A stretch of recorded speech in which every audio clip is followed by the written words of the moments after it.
ದೇವಸುತಂ ದೇವಂ ಕಂಸಚಾಣೂರಮರ್ದನಂ ದೇವಕೀ ಪರಮಾನಂದಂ ಕೃಷ್ಣಂ ವಂದೇ ಜಗದ್ಗುರುಂ ಪುಷ್ಪಸಂಕಾಶಂ ಕಾರಣೋ ಪುರಶೋಭಿತಂ ಕೃಷ್ಣಂ ವಂದೇ ಜಗದ್ಗುರುಂ ಕುಟಿಲಾಲಕಸಂಯುಕ್ತಂ ಪೂರ್ಣಚಂದ್ರನಿಭಾನನಂ ವಿಲಸತ್ಕುಂಡಲಧರಂ ಕೃಷ್ಣಂ ವಂದೇ ಜಗದ್ಗುರುಂ ಮಂದಾರಗಂಧಸಂಯುಕ್ತಂ ಚಾರುಹಾಸಂ ಚತುರ್ಭುಜಂ ಪರಿಹಿಪಿಂಚಾವಚೂಡಾಂಕಂ ಕೃಷ್ಣಂ ವಂದೇ ಜಗದ್ಗುರುಂ ನೀಲಜೀಮೋದ ಶಿರೋರತ್ನಂ ಕೃಷ್ಣಂ ವಂದೇ ಜಗದ್ಗುರುಂ ತ್ರಿಸಂಯುಕ್ತಂ ಪೀತಾಂಬರಸುಶೋಭಿತಂ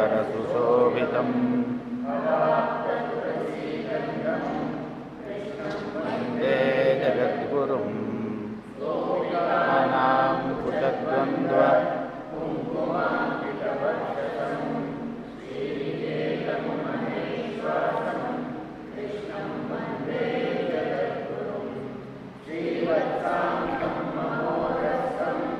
ವನಮಾಲಾ ವಿಭೂಷಿತಂ ಶಂಖಚಕ್ರಧರಂ ದೇವಂ ಕೃಷ್ಣಂ ವಂದೇ ಜಗದ್ಗುರುಂ ಕೃಷ್ಣಾಷ್ಟಕಮಿದಂ ಪುಣ್ಯಂ ಪ್ರಾತರುತ್ಥಾಯ ಯಃ ಪಠೇತ್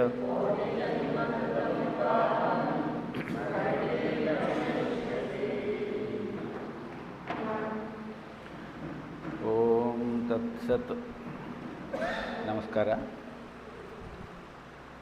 61 ಶ್ಲೋಕ ನಿನ್ನೆ ಹೇಳ್ಕೊಂಡಿದ್ವಿ. ಕೆಲವು ವಿವರಣೆಗಳನ್ನು ತಿಳ್ಕೊಳ್ಳೋಣ. 61ನೇ ಶ್ಲೋಕ ಏನು ಹೇಳುತ್ತೆ? ತಾನಿ ಸರ್ವಾಣಿ ಸಂಯಮ್ಯ ಯುಕ್ತ ಆಸೀತ ಮತ್ಪರಃ ವಶೇಹಿ ಯಸ್ಯ ಇಂದ್ರಿಯಾಣಿ ತಸ್ಯ ಪ್ರಜ್ಞಾ ಪ್ರತಿಷ್ಠಿತ. ಚಿತ್ತಪ್ರಜ್ಞನ ಲಕ್ಷಣವನ್ನು ಹೇಳುವಾಗ ಇಂದ್ರಿಯಗಳನ್ನು ಸಂಯಮದಲ್ಲಿ ಇಟ್ಟುಕೊಳ್ಳುವುದು ಬಹಳ ಮುಖ್ಯವಾದದ್ದು ಅಂತ ಹೇಳ್ತಾ ಇದ್ದಾನೆ ಇಲ್ಲಿ ಕೃಷ್ಣ. ತಾನಿ ಅವುಗಳು ಅಂದರೆ ಯಾವುದು? ಇಂದ್ರಿಯಾಣಿ ಪ್ರಮಾಥೀನಿ. ಹಿಂದಿನ ಶ್ಲೋಕದ ಅನ್ವಯವನ್ನು ತೆಗೆದುಕೊಂಡಾಗ ಅಲ್ಲಿಗೆ ನಮಗೆ ಕೂಡಿ ಬರುತ್ತೆ. ಯತತೋ ಹ್ಯಪಿ ಕೌಂತೇಯ ಪುರುಷಸ್ಯ ವಿಪಶ್ಚಿತಃ ಇಂದ್ರಿಯಾಣಿ ಪ್ರಮಾಥೀನಿ ಹರಂತಿ ಪ್ರಸಭಂ ಮನಃ. ಪ್ರಮಾಥೀನಿ ಇಂದ್ರಿಯಾಣಿ. ಪ್ರಮಾಥಿ ಅಂತ ಹೇಳಿದ್ರೆ ಒಂದು ರೀತಿಯ ದಂಗೆಕೋರ ಸ್ವಭಾವವುಳ್ಳದ್ದು ಮನಸ್ಸು. ಟರ್ಬ್ಯುಲೆಂಟ್ ಅಂತ ಹೇಳ್ತಾರಲ್ಲ, ಆ ತರಹ ಇಂದ್ರಿಯಗಳು ಆ ತರಹ ಒಂದು ದಂಗೆಕೋರ ಸ್ವಭಾವದವು. ತಾನಿ ಸರ್ವಾಣಿ. ಹಾಗೆ ದಂಗೆಕೋರ ಸ್ವಭಾವದ ಎಲ್ಲ ಇಂದ್ರಿಯಗಳನ್ನು ಸಂಪೂರ್ಣವಾಗಿ ಕಂಟ್ರೋಲ್ನಲ್ಲಿ ಇಟ್ಟುಕೊಂಡು ಮತ್ಪರಃ ಯುಕ್ತ ಆಸೀತ, ಮತ್ಪರಾಯಣನಾಗಿ ಯುಕ್ತ ಆಸೀತ ಅಂತ ಹೇಳಿದ್ರೆ ಸಮಾಹಿತ ಚಿತ್ತನಾಗಿ ಇರುವುದು. ಯುಕ್ತ ಅಂತ ಹೇಳಿದ್ರೆ ಕೂಡಿರುವುದು, ಕೂಡಿಕೊಳ್ಳುವುದು. ಯಾವುದರಿಂದ ಕೂಡಿರುವುದು? ಬುದ್ಧಿ ಕರ್ಮಯೋಗ ಅಂತ ನಾವು ಹಿಂದೆ ಎಲ್ಲ ಹೇಳ್ಕೊಳ್ತಾ ಇದ್ದೀವಲ್ಲ, ಆ ಬುದ್ಧಿಯೋಗದೊಂದಿಗೆ ಕೂಡಿಕೊಂಡವನಾಗಿ ಮತ್ಪರಾಯಣನಾಗಿ ತಾನಿ ಇಂದ್ರಿಯಾಣಿ ಸರ್ವಾಣಿ ಸಂಯಮ್ಯ, ಎಲ್ಲವನ್ನೂ ಕಂಟ್ರೋಲ್ನಲ್ಲಿ ಇಟ್ಟುಕೊಂಡು. ಏಕೆಂದರೆ ಅವುಗಳನ್ನು ಕಂಟ್ರೋಲ್ನಲ್ಲಿ ಇಟ್ಟುಕೊಳ್ಳೋದು ಬಹಳ ಕಷ್ಟ. ಬಲವಾನ್ ಇಂದ್ರಿಯಗ್ರಾಮ ವಿದ್ವಾಂಸಮಪಿ ಕರ್ಷತಿ. ಬಲವಾದ ಇಂದ್ರಿಯ ಗ್ರಾಮ ಅಂದರೆ ಸಮೂಹಗಳು. ಆ ಇಂದ್ರಿಯ ಸಮೂಹಗಳು ಎಂತಹ ವಿದ್ವಾಂಸನನ್ನು ಕೂಡ ಎಳೆದು ಕೆಳಗಡೆಗೆ ತಳ್ಳಿಬಿಡುತ್ತಂತೆ. ಆದ್ದರಿಂದ ತಾನಿ ಸರ್ವಾಣಿ ಸಂಯಮ್ಯ, ಆ ಎಲ್ಲ ಇಂದ್ರಿಯಗಳನ್ನು ಕೂಡ ಸಂಪೂರ್ಣವಾಗಿ ವಶದಲ್ಲಿ ಇಟ್ಟುಕೊಂಡು ಮತ್ಪರಾಯಣನಾಗಿ. ಈ ಮತ್ಪರಃ ಅನ್ನುವುದು ಭಗವದ್ಗೀತೆಯಲ್ಲಿ ಮೊದಲ ಬಾರಿಗೆ ಪರಾಯಣತೆ ಅನ್ನುವಂತಹ ಪದದಿಂದ ಭಕ್ತಿಯನ್ನು ಮುಖ್ಯವಾಗಿ ಹೇಳ್ತಾ ಇದ್ದಾನೆ ಕೃಷ್ಣ ಅಂತ ಹೇಳ್ತಾರೆ. ಮನ್ಮನಾ ಭವ ಮದ್ಭಕ್ತೋ ಮದ್ಯಾಜಿ ಮಾಂ ನಮಸ್ಕುರು ಅಂತ ಹೇಳಿ ಮುಂದೆ ಹೇಳ್ತಾನವನು. ಆದ್ದರಿಂದ ಮತ್ಪರಾಯಣ, ನನ್ನಲ್ಲೇ ಮನಸ್ಸಿಟ್ಟವನಾಗಿ, ಸಮಾಹಿತ ಚಿತ್ತ, ಸಮಾಹಿತ ಚಿತ್ತ ಅಂತ ಹೇಳಿದ್ರೆ ಯುಕ್ತ ಆಸೀತ, ಸಂಪೂರ್ಣವಾಗಿ ಬುದ್ಧಿಯೋಗದಲ್ಲಿಯೇ ಮನಸ್ಸನ್ನು ಇಟ್ಟವನಾಗಿ, ಯಸ್ಯ ಇಂದ್ರಿಯಾಣಿ ವಶೇ ಹಿ, ಯಾರ ಇಂದ್ರಿಯಗಳು ಅವನ ವಶದಲ್ಲಿಯೇ ಇರುತ್ತವೆಯೋ, ತಸ್ಯ ಪ್ರಜ್ಞಾ ಪ್ರತಿಷ್ಠಿತ, ಅಂತಹವನನ್ನು ಸ್ಥಿತಪ್ರಜ್ಞಾ ಎಂಬುದಾಗಿ ಹೇಳಬಹುದಪ್ಪ ಅರ್ಜುನ ಅಂತ ಹೇಳ್ತಾ ಇದ್ದಾನೆ. ಮುಂದಿನ 2 ಶ್ಲೋಕಗಳು ಹಾಗೆ ಇಂದ್ರಿಯಗಳನ್ನು ವಶದಲ್ಲಿ ಇಟ್ಟುಕೊಳ್ಳದೆ ಹೋದರೆ ಹೇಗೆ ಒಬ್ಬ ಸಾಧಕನಾದವನು ಹಂತ ಹಂತವಾಗಿ ಕೆಳಗೆ ಜಾರ್ತಾನೆ, ಅವರೋಹಣ ಕ್ರಮದಲ್ಲಿ ಕೆಳಗಡೆಗೆ ಬೀಳ್ತಾನೆ ಅನ್ನೋದನ್ನು ತಿಳಿಸುತ್ತೆ. ಧ್ಯಾಯತೋ ವಿಷಯಾನ್ ಪುಂಸಃ ಸಂಗಃ ತೇಷು ಉಪಜಾಯತೆ, ಸಂಗಾತ್ ಸಂಜಾಯತೆ ಕಾಮಃ, ಕಾಮಾತ್ ಕ್ರೋಧ ಅಭಿಜಾಯತೆ. ಪುಂಸಃ ಅಂತ ಹೇಳಿದ್ರೆ ಜನಗಳು, ಮನುಷ್ಯರು. ಯಾರು ವಿಷಯಗಳನ್ನೇ ಅಂದರೆ ಇಂದ್ರಿಯಾರ್ಥಾಣಿ ಅಂದರೆ ಇಂದ್ರಿಯಾರ್ಥ, ಇಂದ್ರಿಯ ಅಂತ ಹೇಳಿದ್ರೆ ಅದನ್ನು ಗ್ರಹಿಸುವ ನಮ್ಮ ಒಳಗೆ ಇರುವಂತಹ ಕೊಂಡಿಗಳು. ಇಂದ್ರಿಯಾರ್ಥ ಅಂತ ಹೇಳಿದ್ರೆ ಹೊರಗಡೆ ನಮ್ಮ ಕೊಂಡಿಗೆ ಸಿಕ್ಕಿಕೊಳ್ಳಲು ಸಮಯ ಕಾದು ಕೂತುಕೊಂಡಿರುವಂತಹ ಪಾಶಗಳು. ಆದ್ದರಿಂದ ಈ ವಿಷಯಾನ್, ಯಾವುದು ವಿಷಯಗಳನ್ನೇ ಕುರಿತು ಯಾವಾಗಲೂ ಚಿಂತನೆ ಮಾಡ್ತಾ ಇರ್ತಾನೋ, ಯೋಚನೆ ಮಾಡ್ತಾ ಇರ್ತಾನೋ, ಅದರಲ್ಲೇ ಮಗ್ನನಾಗಿರ್ತಾನೋ ಅವನಿಗೆ ತೇಷು ಸಂಗಃ ಉಪಜಾಯತೆ, ಅದರಲ್ಲೇ ಅವನ ಆಸಕ್ತಿ ಜಾಸ್ತಿ ಆಗ್ತಾ ಹೋಗುತ್ತೆ. ಯಾವುದನ್ನು ಕುರಿತು ನಾವು ಯೋಚನೆ ಮಾಡ್ತಾ ಇರ್ತೀವೋ ಅದರಲ್ಲೇ ಮತ್ತು ಆಸಕ್ತಿ ಜಾಸ್ತಿ ಆಗ್ತಾ ಹೋಗುತ್ತೆ. ಒಂದು ಮಾತನ್ನು ಹೇಳ್ತಾರೆ ಕೆಲವರು, ಮನಸ್ಸಿನಲ್ಲಿ ಮಾಡುವಂತಹ ಯೋಚನೆಗಳು ಅವುಗಳಿಂದ ಏನು ಹೆಚ್ಚಿಗೆ ಪಾಪ ಬರುವುದಿಲ್ಲ ಈ ಕಲಿಕಾಲದಲ್ಲಿ ಅಂತ ಹೇಳಿ. ಕಲಿಕಾಲದಲ್ಲಿ ಅದು ಜಾಸ್ತಿ ಬರುತ್ತೆ ಇನ್ನೂ.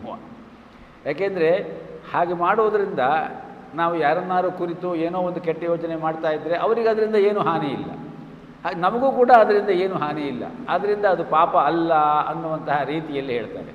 ಆದರೆ ರಾಮಾಯಣದಲ್ಲಿ ಒಂದು ಮಾತುಂಟು, ಪಾಪ ತ್ರಿವಿಧಂ ಪಾತಕಂ ಸ್ಮೃತಂ ಅಂತ ಹೇಳಿ. ಮೊದಲು ಮನಸ್ಸಿನಲ್ಲಿ ಹುಟ್ಟುತ್ತೆ ಆ ಪಾಪದ ಬೀಜ, ಆಮೇಲೆ ಬಾಯಿಯಲ್ಲಿ ಬರುತ್ತೆ ಮಾತಿನ ರೂಪದಲ್ಲಿ, ಆಮೇಲೆ ಕೈಯಿಂದ ಅದು ಕೃತಕೃತ್ಯವಾಗ್ತದೆ ನಡೆಯಿಂದ. ಆದ್ದರಿಂದ ಹುಟ್ಟುವ ಸ್ಥಾನವೇ ಬಹಳ ಮುಖ್ಯ. ಅದಕ್ಕೆ ಕೃಷ್ಣ ಅರ್ಜುನ ಮುಂದೆ ಕೇಳ್ತಾನೆ, ಈ ಮನಸ್ಸನ್ನು ಕಂಟ್ರೋಲ್ನಲ್ಲಿ ಇಟ್ಕೊಳ್ಳೋದು ಬಹಳ ಕಷ್ಟ ಅಲ್ವಾ ಕೃಷ್ಣ? ಏಕೆಂದರೆ ಮನಸ್ಸು ಒಂದು ರೀತಿಯ ಪ್ರಮಾಥೀನಿ ಪ್ರಸಭಂ ಮನಃ ಅಂತ ಮುಂದೆ ಇದೇ ಪದವನ್ನೇ ಉಪಯೋಗಿಸ್ತಾನೆ. ಅದಕ್ಕೆ ಕೃಷ್ಣ ಹೇಳುವ ಉತ್ತರವೂ ಇದೆ, ಅಸಂಶಯಂ ಮಹಾಬಾಹೋ ಮನೋ ದುರ್ನಿರ್ಗ್ರಹಂ ಚಲಂ. ಖಂಡಿತವಾಗಿಯೂನಪ್ಪ, ಮನಸ್ಸನ್ನು ಕಂಟ್ರೋಲ್ನಲ್ಲಿ ಇಟ್ಕೊಳ್ತೀವಿ ಅಂತ ಹೇಳಿದ್ರೆ ಅದು ಬಹಳ ಕಷ್ಟದ ಕೆಲಸ. ಅದಕ್ಕೆ ಇರುವಂತಹ ಒಂದೇ ಒಂದು ರಾಮಬಾಣ ಅಂತ ಹೇಳಿದ್ರೆ ಕಂಟ್ರೋಲ್ನಲ್ಲಿ ಇಟ್ಕೊಳ್ಲಿಕ್ಕೆ, ಅಭ್ಯಾಸೇನ ಚ ಕೌಂತೇಯ ವೈರಾಗ್ಯೇಣ ಪ್ರಗೃಹ್ಯತೆ. ವೈರಾಗ್ಯಕ್ಕಿಂತ ದೊಡ್ಡ ರಾಮಬಾಣ ಮನಸ್ಸನ್ನು ಕಂಟ್ರೋಲ್ನಲ್ಲಿ ಇಟ್ಕೊಳ್ಲಿಕ್ಕೆ ಬೇರೆ ಇಲ್ಲ. ಆ ವೈರಾಗ್ಯವನ್ನು ಮತ್ತೆ ಮತ್ತೆ ಮತ್ತೆ ಮತ್ತೆ ಮನಸ್ಸಿನಲ್ಲಿ ತಂದುಕೊಂಡು ಅಭ್ಯಾಸ ಮಾಡಬೇಕು ನಾವು. ದಕ್ಷಸ್ಮೃತಿ ಎನ್ನುವಂತಹ ಒಂದು ಗ್ರಂಥ ಹೇಳುತ್ತೆ, ಆಸುಪ್ತೇ ಆಮೃತೇ ಕಾಲಂ ನಯೇತ್ ವೇದಾಂತ ಚಿಂತೆಯ. ಅಂದರೆ ನಿದ್ರೆ ಬರುವವರೆಗೆ, ಮರಣ ಬರುವವರೆಗೆ, ಪ್ರತಿನಿತ್ಯವೂ ನಿದ್ರೆ ಬರುವವರೆಗೆ, ಜೀವಮಾನ ಪೂರ್ತಿ ಮರಣ ಬರುವವರೆಗೆ ನಯೇದ್ ವೇದಾಂತ ಚಿಂತೆಯ. ನಮ್ಮ ಮನಸ್ಸನ್ನು ಆ ಭಗವಂತನ ಚಿಂತನೆಯಲ್ಲೇ ನಾವು ತೊಡಗಿಸಿಕೊಳ್ಳಬೇಕು. ದದ್ಯಾನ್ನಾವಸರಂ ಕಿಂಚಿತು ಕಾಮಾದೀನಾಂ ಮನಾಗಪಿ. ಮನಾಗಪಿ ಅಂದರೆ ಒಂದು ಸ್ವಲ್ಪವೂ ಕೂಡ, ನ ಅವಸರಂ ದದ್ಯಾತ್ ಕಿಂಚಿತು, ಅವಕಾಶ ಕೊಡದೆ, ಅಂದರೆ ಕೆಟ್ಟ ಯೋಚನೆಗಳನ್ನು ಮಾಡಲಿಕ್ಕೆ ಅವಕಾಶ ಕೊಡದೆ ಪ್ರತಿ ಕ್ಷಣವೂ ನಿದ್ರೆ ಬರುವವರೆಗೆ ಪ್ರತಿನಿತ್ಯ, ಇಡೀ ಜೀವಮಾನದಲ್ಲಿ ಸಾವು ಬರುವವರೆಗೆ ನಯೇತು ವೇದಾಂತ ಚಿಂತೆಯ. ವೇದಾಂತ ಅಂತ ಹೇಳಿದ್ರೆ ನಮಗೆ ಅರ್ಥವಾಗದೇ ಇರುವ ಯಾವುದೋ ಶ್ಲೋಕಗಳನ್ನು ಹೇಳ್ಕೊಳ್ಳೋದು ಅಂತಲ್ಲ, ಭಗವತ್ ಚಿಂತನೆಯಲ್ಲಿ ಇರಬೇಕು, ಅದೇ ಆತ್ಮಚಿಂತನೆ. ಆ ರೀತಿಯಲ್ಲಿ ಇಂದ್ರಿಯಗಳನ್ನು ಕಂಟ್ರೋಲ್ನಲ್ಲಿ ಇಟ್ಟುಕೊಳ್ಳುವುದು ಅಷ್ಟು ಕಷ್ಟ ಅನ್ನುವುದಕ್ಕೆ ಇದನ್ನೆಲ್ಲ ಹೇಳ್ತಾ ಇದ್ದಾನೆ ಕೃಷ್ಣ. ಸಂಗಃ ತೇಷು ಉಪಜಾಯತೆ, ಅವುಗಳ ಜೊತೆಯಲ್ಲಿ ನಮಗೆ ಒಂದು ಅಟ್ಯಾಚ್ಮೆಂಟ್ ಬರ್ತದೆ. ಸಂಘ ಬಂದಾಗ ವಿಪರೀತ ಅಟ್ಯಾಚ್ಮೆಂಟ್ ಉಂಟಾದರೆ ಏನಾಗ್ತದೆ? ಸಂಗಾತ್ ಸಂಜಾಯತೆ ಕಾಮಃ. ಅದನ್ನೇ ಕುರಿತು ಯೋಚನೆ ಮಾಡ್ತಾ ಇದ್ದರೆ ಅದರಲ್ಲಿ ಆಸಕ್ತಿ ಜಾಸ್ತಿ ಆಗ್ತಾ ಹೋಗ್ತದೆ. ಅದನ್ನೇ ರಾಗ ಅಂತ ಹೇಳ್ತಾರೆ. ರಸೋ ರಾಗ ಅನ್ನುವ ಪದವೂ ಉಂಟು. ಯಾವುದರಲ್ಲಿ ವಿಪರೀತವಾದಂತಹ ಗೀಳಿನಂತಹ ಆ ಆಸಕ್ತಿಯನ್ನು ಇಟ್ಕೊಳ್ತೀವೋ ಅದು ರಾಗ. ಅದು ಕಾಮ ಅಥವಾ ಬೇರೆ ಯಾವುದೇ ಇರ್ಬೋದು. ಕಾಮ, ಕ್ರೋಧ, ಲೋಭ, ಮೋಹ, ಮದ, ಮತ್ಸರ ಇದು ಆರೂ ಕೂಡ ಶತ್ರುಗಳೇ. ಕಾಮ ಅಂತ ಹೇಳಿದ್ರೆ ಆಸಕ್ತಿ ಅನ್ನುವ ಆ ಅರ್ಥದಲ್ಲಿ ತೆಗೆದುಕೊಳ್ಬೇಕು. ಬೇರೆ ಸಂದರ್ಭದಲ್ಲಿ ಅದಕ್ಕೆ ಬೇರೆ ಅರ್ಥ ಹೇಳಬಹುದು. ಆದ್ದರಿಂದ ಆಸಕ್ತಿ ಬರಬಾರದು ನಮಗೆ. ಆದ್ದರಿಂದ ಸಂಗಾತ್ ಸಂಜಾಯತೆ ಕಾಮಃ, ಕಾಮಾತ್ ಕ್ರೋಧ ಅಭಿಜಾಯತೆ. ಕಾಮದಿಂದ ಮುಂದಿನ ಹೆಜ್ಜೆ ಕ್ರೋಧ. ಯಾಕೆ ಕ್ರೋಧ ಬರುತ್ತೆ? ಕಾಮ ಅಂತ ಹೇಳಿದ್ರೆ ಮನಸ್ಸಿನಲ್ಲಿ ಯಾವುದೋ ಒಂದು ವಸ್ತು ಬೇಕು ಅಂತ ಆಲೋಚನೆ ಮಾಡುವುದು ಕಾಮ. ಹಾಗೆ ಬೇಕು ಅನ್ನುವಂತಹ ಆ ವಸ್ತು ನಾವು ಎಷ್ಟು ಪ್ರಯತ್ನಪಟ್ಟರೂ ಸಿಕ್ಕದೇ ಹೋದಾಗ ಬರುವುದು ಕ್ರೋಧ. ಅದರಿಂದ ಕಾಮ ಮತ್ತು ಕ್ರೋಧ. ಸಂಗಾತ್ ಸಂಜಾಯತೆ ಕಾಮಃ, ಕಾಮಾತ್ ಕ್ರೋಧೋಭಿಜಾಯತೆ. ನಾರದರ ಭಕ್ತಿ ಸೂತ್ರಗಳಲ್ಲಿ ಇದೇ ವಿಚಾರವಾಗಿ 2-3 ಸೂತ್ರಗಳಲ್ಲಿ ಅವರು ಹೇಳ್ತಾರೆ. ಕಸ್ತರತಿ ಕಸ್ತರತಿ ಮಾಯಾಂ ಅಂತ ಪ್ರಶ್ನೆ. ಮಾಯೆಯನ್ನು ದಾಟುವವರು ಯಾರು? ಕಸ್ತರತಿ ಕಸ್ತರತಿ, ಕಹ ತರತಿ ಕಹ ತರತಿ. ಯಾರು ದಾಟ್ತಾರೆ? ಯಾರು ದಾಟ್ತಾರೆ? ಎಸ್ ಸಂಗಂ ತ್ಯಜತಿ. ಮೊದಲು ಹೇಳುವುದಲ್ಲಿ ನಾರದರು ಯಾರು ಸಂಘವನ್ನು ಬಿಡ್ತಾರೋ. ಸಂಘವನ್ನು ಅಂತ ಹೇಳಿದ್ರೆ ಯಾವ ರೀತಿ ಸಂಘ ಅದು ಮುಂದೆ ಹೇಳ್ತಾರೆ. ಮುಂದಿನ ಸೂತ್ರದಲ್ಲಿ ಅದನ್ನು ಹೇಳ್ತಾರೆ ನಾರದರು. ಎಸ್ ಸಂಗಂ ತ್ಯಜತಿ ಯೋ ಮಹಾನುಭಾವಂ ಸೇವತೆ. ಯಾರು ಮಹಾನುಭಾವರನ್ನು ಸೇವಿಸುತ್ತಾರೋ. ನಿರ್ಮಮೋ ಭವತಿ, ಮಮಕಾರವಿಲ್ಲದವರಾಗಿ ಆಗುತ್ತಾರೋ ಅಂತಹವರು ಸಹಾತರತಿ ಮಾಯಾ ಸಾಗರಂ. ಇಲ್ಲಿ ಸಂಘ ಅನ್ನುವುದಕ್ಕೆ ಪುನಃ ವಿವರಣೆ ಕೊಡ್ತಾರೆ ನಾರದರು. ದುಸ್ಸಂಗ ಸರ್ವಥೈವ ತ್ಯಾಜ್ಯಂ. ಸಂಘಸ್ಥೇಷು ಉಪಜಾಯತೆ ಅಂತ ಹೇಳುವಾಗ, ಸಂಗಾತ ಸಂಜಾಯತೆ ಕಾಮಃ ಅಂತ ಹೇಳುವಾಗ ದುಸ್ಸಂಗವನ್ನು ಮಾಡಬಾರದು. ದುಸ್ಸಂಗವನ್ನು ಮಾಡಿದಾಗ ಏನಾಗುತ್ತೆ ಅಂತ ಕೇಳಿದ್ರೆ ಕಷ್ಟ ಆಗ್ತದೆ. ಏನು ಕಷ್ಟ ಆಗ್ತದೆ? ಕಾಮ, ಕ್ರೋಧ, ಮೋಹ, ಸ್ಮೃತಿಭ್ರಂಶ, ಬುದ್ಧಿನಾಶ, ಸರ್ವನಾಶ ಕಾರಣಾತ್. ಇದು ಈ ಶ್ಲೋಕವೂ ಅದನ್ನೇ ಹೇಳುವುದು. ಮುಂದಿನ ಶ್ಲೋಕ ಇದು 2 ಶ್ಲೋಕ. ಇದು ನಾರದರು ತಮ್ಮ ಸೂತ್ರದಲ್ಲಿ ಈ ಮಾತನ್ನೇ ಹೇಳ್ತಾ ಇದ್ದಾರೆ. ಕಾಮ, ಕ್ರೋಧ, ಮೋಹ, ಸ್ಮೃತಿಭ್ರಂಶ, ಬುದ್ಧಿನಾಶ, ಸರ್ವನಾಶ ಕಾರಣಾತ್ ಸಹ ನಸ್ತರತಿ. ಹಂತ ಹಂತವಾಗಿ ನಾವು ಕೆಳಗಡೆಗೆ ಬೀಳ್ತಾ ಹೋಗ್ತೀವಿ, ಜಾರ್ತಾ ಹೋಗ್ತೀವಿ. ಅದಕ್ಕೆ ಒಂದು ಶ್ಲೋಕ ಉಂಟು. ಲಕ್ಷಚ್ಯುತಂ ಚೇತ್ ಯದಿ ಚಿತ್ತಮೀಶತು ಬಹಿರ್ಮುಖಂ ಸನ್ನಿಪತೇತ್ ತತಸ್ತತಃ ಪ್ರಮಾದತಃ ಪ್ರಚ್ಯುತ ಕೇಲಿ ಕಂದುಕಃ ಸೋಪಾನಪಂಕ್ತೌ ಪತಿತೋ ಯಥಾ ತಥಾ ಅಂತ ಹೇಳಿ. ಯೋಗಿಯಾದವನೊಬ್ಬ ಅಥವಾ ಸಾಧಕನೊಬ್ಬ ಅಥವಾ ನಮ್ಮಂತಹ ಸಾಮಾನ್ಯರೂ ಕೂಡ ಯಾವುದೋ ಒಂದು ಆಧ್ಯಾತ್ಮ ಮಾರ್ಗದಲ್ಲಿ ಹೋಗಬೇಕು ಅಂಥೇಳಿ ಏನೋ ಒಂದು ಸಣ್ಣ ಸಾಧನೆ ಮಾಡ್ತಾ ಮಾಡ್ತಾ ಒಂದು ಹಂತವನ್ನು ಮುಟ್ಟಿರ್ತೀವಿ ಅಂತ ಇಟ್ಕೊಳ್ಳೋಣ. ಸ್ವಲ್ಪವಾದರೂ ನಮ್ಮ ಲಕ್ಷ್ಯ ಆ ಕಡೆ ಈ ಕಡೆ ಹೋಗಿಬಿಟ್ರೆ ಇಂದ್ರಿಯಗಳು ಇಂದ್ರಿಯಾನಿ ಪ್ರಮಾಥೀನಿ ಹರಂತಿ ಪ್ರಸಭಂ ಮನಃ. ಇಂದ್ರಿಯಗಳ ಆ ಕೆರಳುವಿಕೆಗೆ ಒಂದು ಚೂರು ಅವಕಾಶ ಕೊಟ್ಟರೂ ಕೂಡ ದಿಢೀರಂತ ನಾವು ಕೆಳಗಡೆ ಬಿದ್ದುಬಿಡ್ತೀವಿ. ಲಕ್ಷ್ಯಚ್ಯುತಂ, ಆ ಲಕ್ಷ್ಯವನ್ನು ನಾವು ಆ ಲಕ್ಷ್ಯದಿಂದ ಚ್ಯುತಿಯಾಗಬಾರದು ನಮ್ಮ ಮನಸ್ಸು. ಲಕ್ಷ್ಯಚ್ಯುತಂ ಚೇತ್ ಯತಿ ಚಿತ್ತಂ ಈಶತ್. ಈಶತ್ ಅಂತ ಹೇಳಿದ್ರೆ ಆ ಒಳ ಮನಸ್ಸು ಸ್ವಲ್ಪವಾದರೂ ಆ ಕಡೆ ಈ ಕಡೆ ಆದರೆ, ಅದರ ಬಗ್ಗೆ ನಮಗೆ ಯೋಚನೆ ಬಂದರೆ ದಿಢೀರಂತ ಕೆಳಗಡೆ ಬಿದ್ದಿಡ್ತೀವಿ. ಹೇಗೆ ಬೀಳ್ತೀವಿ ಅಂತ ಹೇಳೋದಕ್ಕೆ ಉದಾಹರಣೆ ಕೊಡ್ತಾ ಇದ್ದಾರೆ. ಪ್ರಮಾದತಃ ಪ್ರಚ್ಯುತ ಕೇಲಿ ಕಂದುಕಃ. ಒಬ್ಬ ಹುಡುಗ ಮನೆಯ ಮಹಡಿ ಮೇಲೆ ಚೆಂಡು ಆಡ್ತಾ ಇರ್ತಾನೆ. ಅವನು ಒಬ್ಬರೇ ಆಡ್ತಾ ಇರ್ತಾನೆ, ಆ ಕಡೆಯಿಂದ ಈ ಕಡೆಗೆ ಈ ಕಡೆಯಿಂದ ಆ ಕಡೆಗೆ. ಪ್ರಮಾದದಿಂದ ಅದು ಮೊದಲನೇ ಮೆಟ್ಲಿಗೆ ಇಳಿಯುತ್ತೆ. ಅವನ ಕಂಟ್ರೋಲ್ ತಪ್ಪಿಬಿಟ್ಟು ಮೊದಲನೇ ಮೆಟ್ಲು ಹತ್ರಕ್ಕೆ ಬಂದು ಅದು ಒಂದು ಮೆಟ್ಲಿಗೆ ಬೀಳುತ್ತೆ. ಅವನು ಓಡಿ ಬರೋದ್ರಲ್ಲಿ ಅದು ಬಡ ಬಡ ಬಡ ಬಡ ಬಡ ಅಂತ ಕೆಳಗಡೆ ನೆಲದವರೆಗೂ ಬಂದು ಬಿದ್ದುಬಿಡ್ತದೆ. ಪ್ರಮಾದತಃ ಪ್ರಚ್ಯುತ ಕೇಳಿ ಕಂದುಕ ಚೆಂಡಾಟ. ಸೋಪಾನ ಪಂಕ್ತವು ಸ್ಟೇರ್ಕೇಸ್. ಪತಿತೋ ಯಥಾ ತಥಾ. ಹೇಗೆ ಒಂದು ಮೆಟ್ಲಿಂದ ಇನ್ನೊಂದು ಮೆಟ್ಲು, ಇನ್ನೊಂದು ಮೆಟ್ಲಿಂದ ಮತ್ತೊಂದು ಮೆಟ್ಲು ಪೂರ್ತಿ ನೆಲಕ್ಕೆ ಹೋಗಿ ಬೀಳುತ್ತೋ ಹಾಗೆ ನಮ್ಮ ಮನಸ್ಸು ಕೂಡ ಒಂದು ಚೂರಾದರೂ ಕಾಮಾದಿಗಳಿಗೆ ಅವಕಾಶ ಕೊಟ್ಟರೆ ದಿಢೀರಂತ ಕೆಳಗಡೆಗೆ ಹೋಗ್ತದೆ. ಡಿ ವಿ ಜಿಯವರು ತಮ್ಮ ಭಗವದ್ಗೀತಾ ತಾತ್ಪರ್ಯದಲ್ಲಿ ಹೇಳ್ತಾರೆ, ಈ ಕ್ರಿಯೆ, ಈ ಸಾಧನೆ ಯಾವ ತರಹ ಅಂತ ಹೇಳಿದ್ರೆ, ಒಬ್ಬ ಜಟ್ಟಿ ಮಲ್ಲಕಂಬ ಅಂತ ಇರುತ್ತೆ, ನೋಡಿದ್ದೀರಲ್ವ ನೀವು? ಆ ಮಲ್ಲಕಂಬಕ್ಕೆ ಯಾವ ತರಹ ಇರುತ್ತದೋ ಬಹಳ ನೈಸಾಗಿ ಬೋಳಾಗಿ ಇರ್ತದೆ, ಉದ್ದಕ್ಕಿರ್ತದೆ. ಅದನ್ನು ಮಧ್ಯದಲ್ಲಿ ನಿಲ್ಲಿಸಿರ್ತಾರೆ, ಅದಕ್ಕೆ ಸಂಪೂರ್ಣವಾಗಿ ಎಣ್ಣೆ ಬೆಳೆದಿರ್ತಾರೆ. ಈ ಜಟ್ಟಿಯಾದವನು ಕೂಡ ಎಣ್ಣೆಯನ್ನು ಬಳಕೊಂಡು ಹಂತ ಹಂತವಾಗಿ ಅದರ ತುದಿಗೆ ಹೋಗಬೇಕು ಅವನು. ಅದು ಯಾವ ತರಹ ಅಂತ ಹೇಳಿದ್ರೆ, ಅವನು 2 ಕುಪ್ಪಳ ಮೇಲಕ್ಕೆ ಹೋದರೆ 1 ಕುಪ್ಪಳ ಕೆಳಗೆ ಜಾರ್ತಾನೆ. ಈ ಸಾಧನೆಯು ಕೂಡ ಅಷ್ಟೇ ಕಷ್ಟವಾದದ್ದು. ಸ್ವಲ್ಪವು ಲಕ್ಷ್ಯಚ್ಯುತಂ ಅಂತ ಹೇಳೋದು ಅದನ್ನೇ ತೋರಿಸುತ್ತೆ. ಒಂದು ಕ್ಷಣ ನಾವು ಜಾರಿದ್ರೂ ಕೂಡ ದಿಢೀರಂತ ನಮ್ಮನ್ನು ಕೆಳಗಡೆ ಕರೆದು ಹೋಗ್ತದೆ. ಆ ರೀತಿಯಲ್ಲಿ ಸಂಗಾತ್ ಸಂಜಾಯತೆ ಕಾಮಃ, ಕಾಮಾತ್ ಕ್ರೋಧೋಭಿಜಾಯತೆ, ಕ್ರೋಧಾತ್ ಭವತಿ ಸಮ್ಮೋಹ. ಮುಂದಿನ ಅವರೋಹಣ ಕ್ರಮ, ಮುಂದಿನ ಮೆಟ್ಲಿಗೆ ನಾವು ಇಳಿಯೋದು ಅಂತ ಹೇಳಿದ್ರೆ ಕ್ರೋಧದಿಂದ ಕ್ರೋಧ ಬರ್ತದೆ.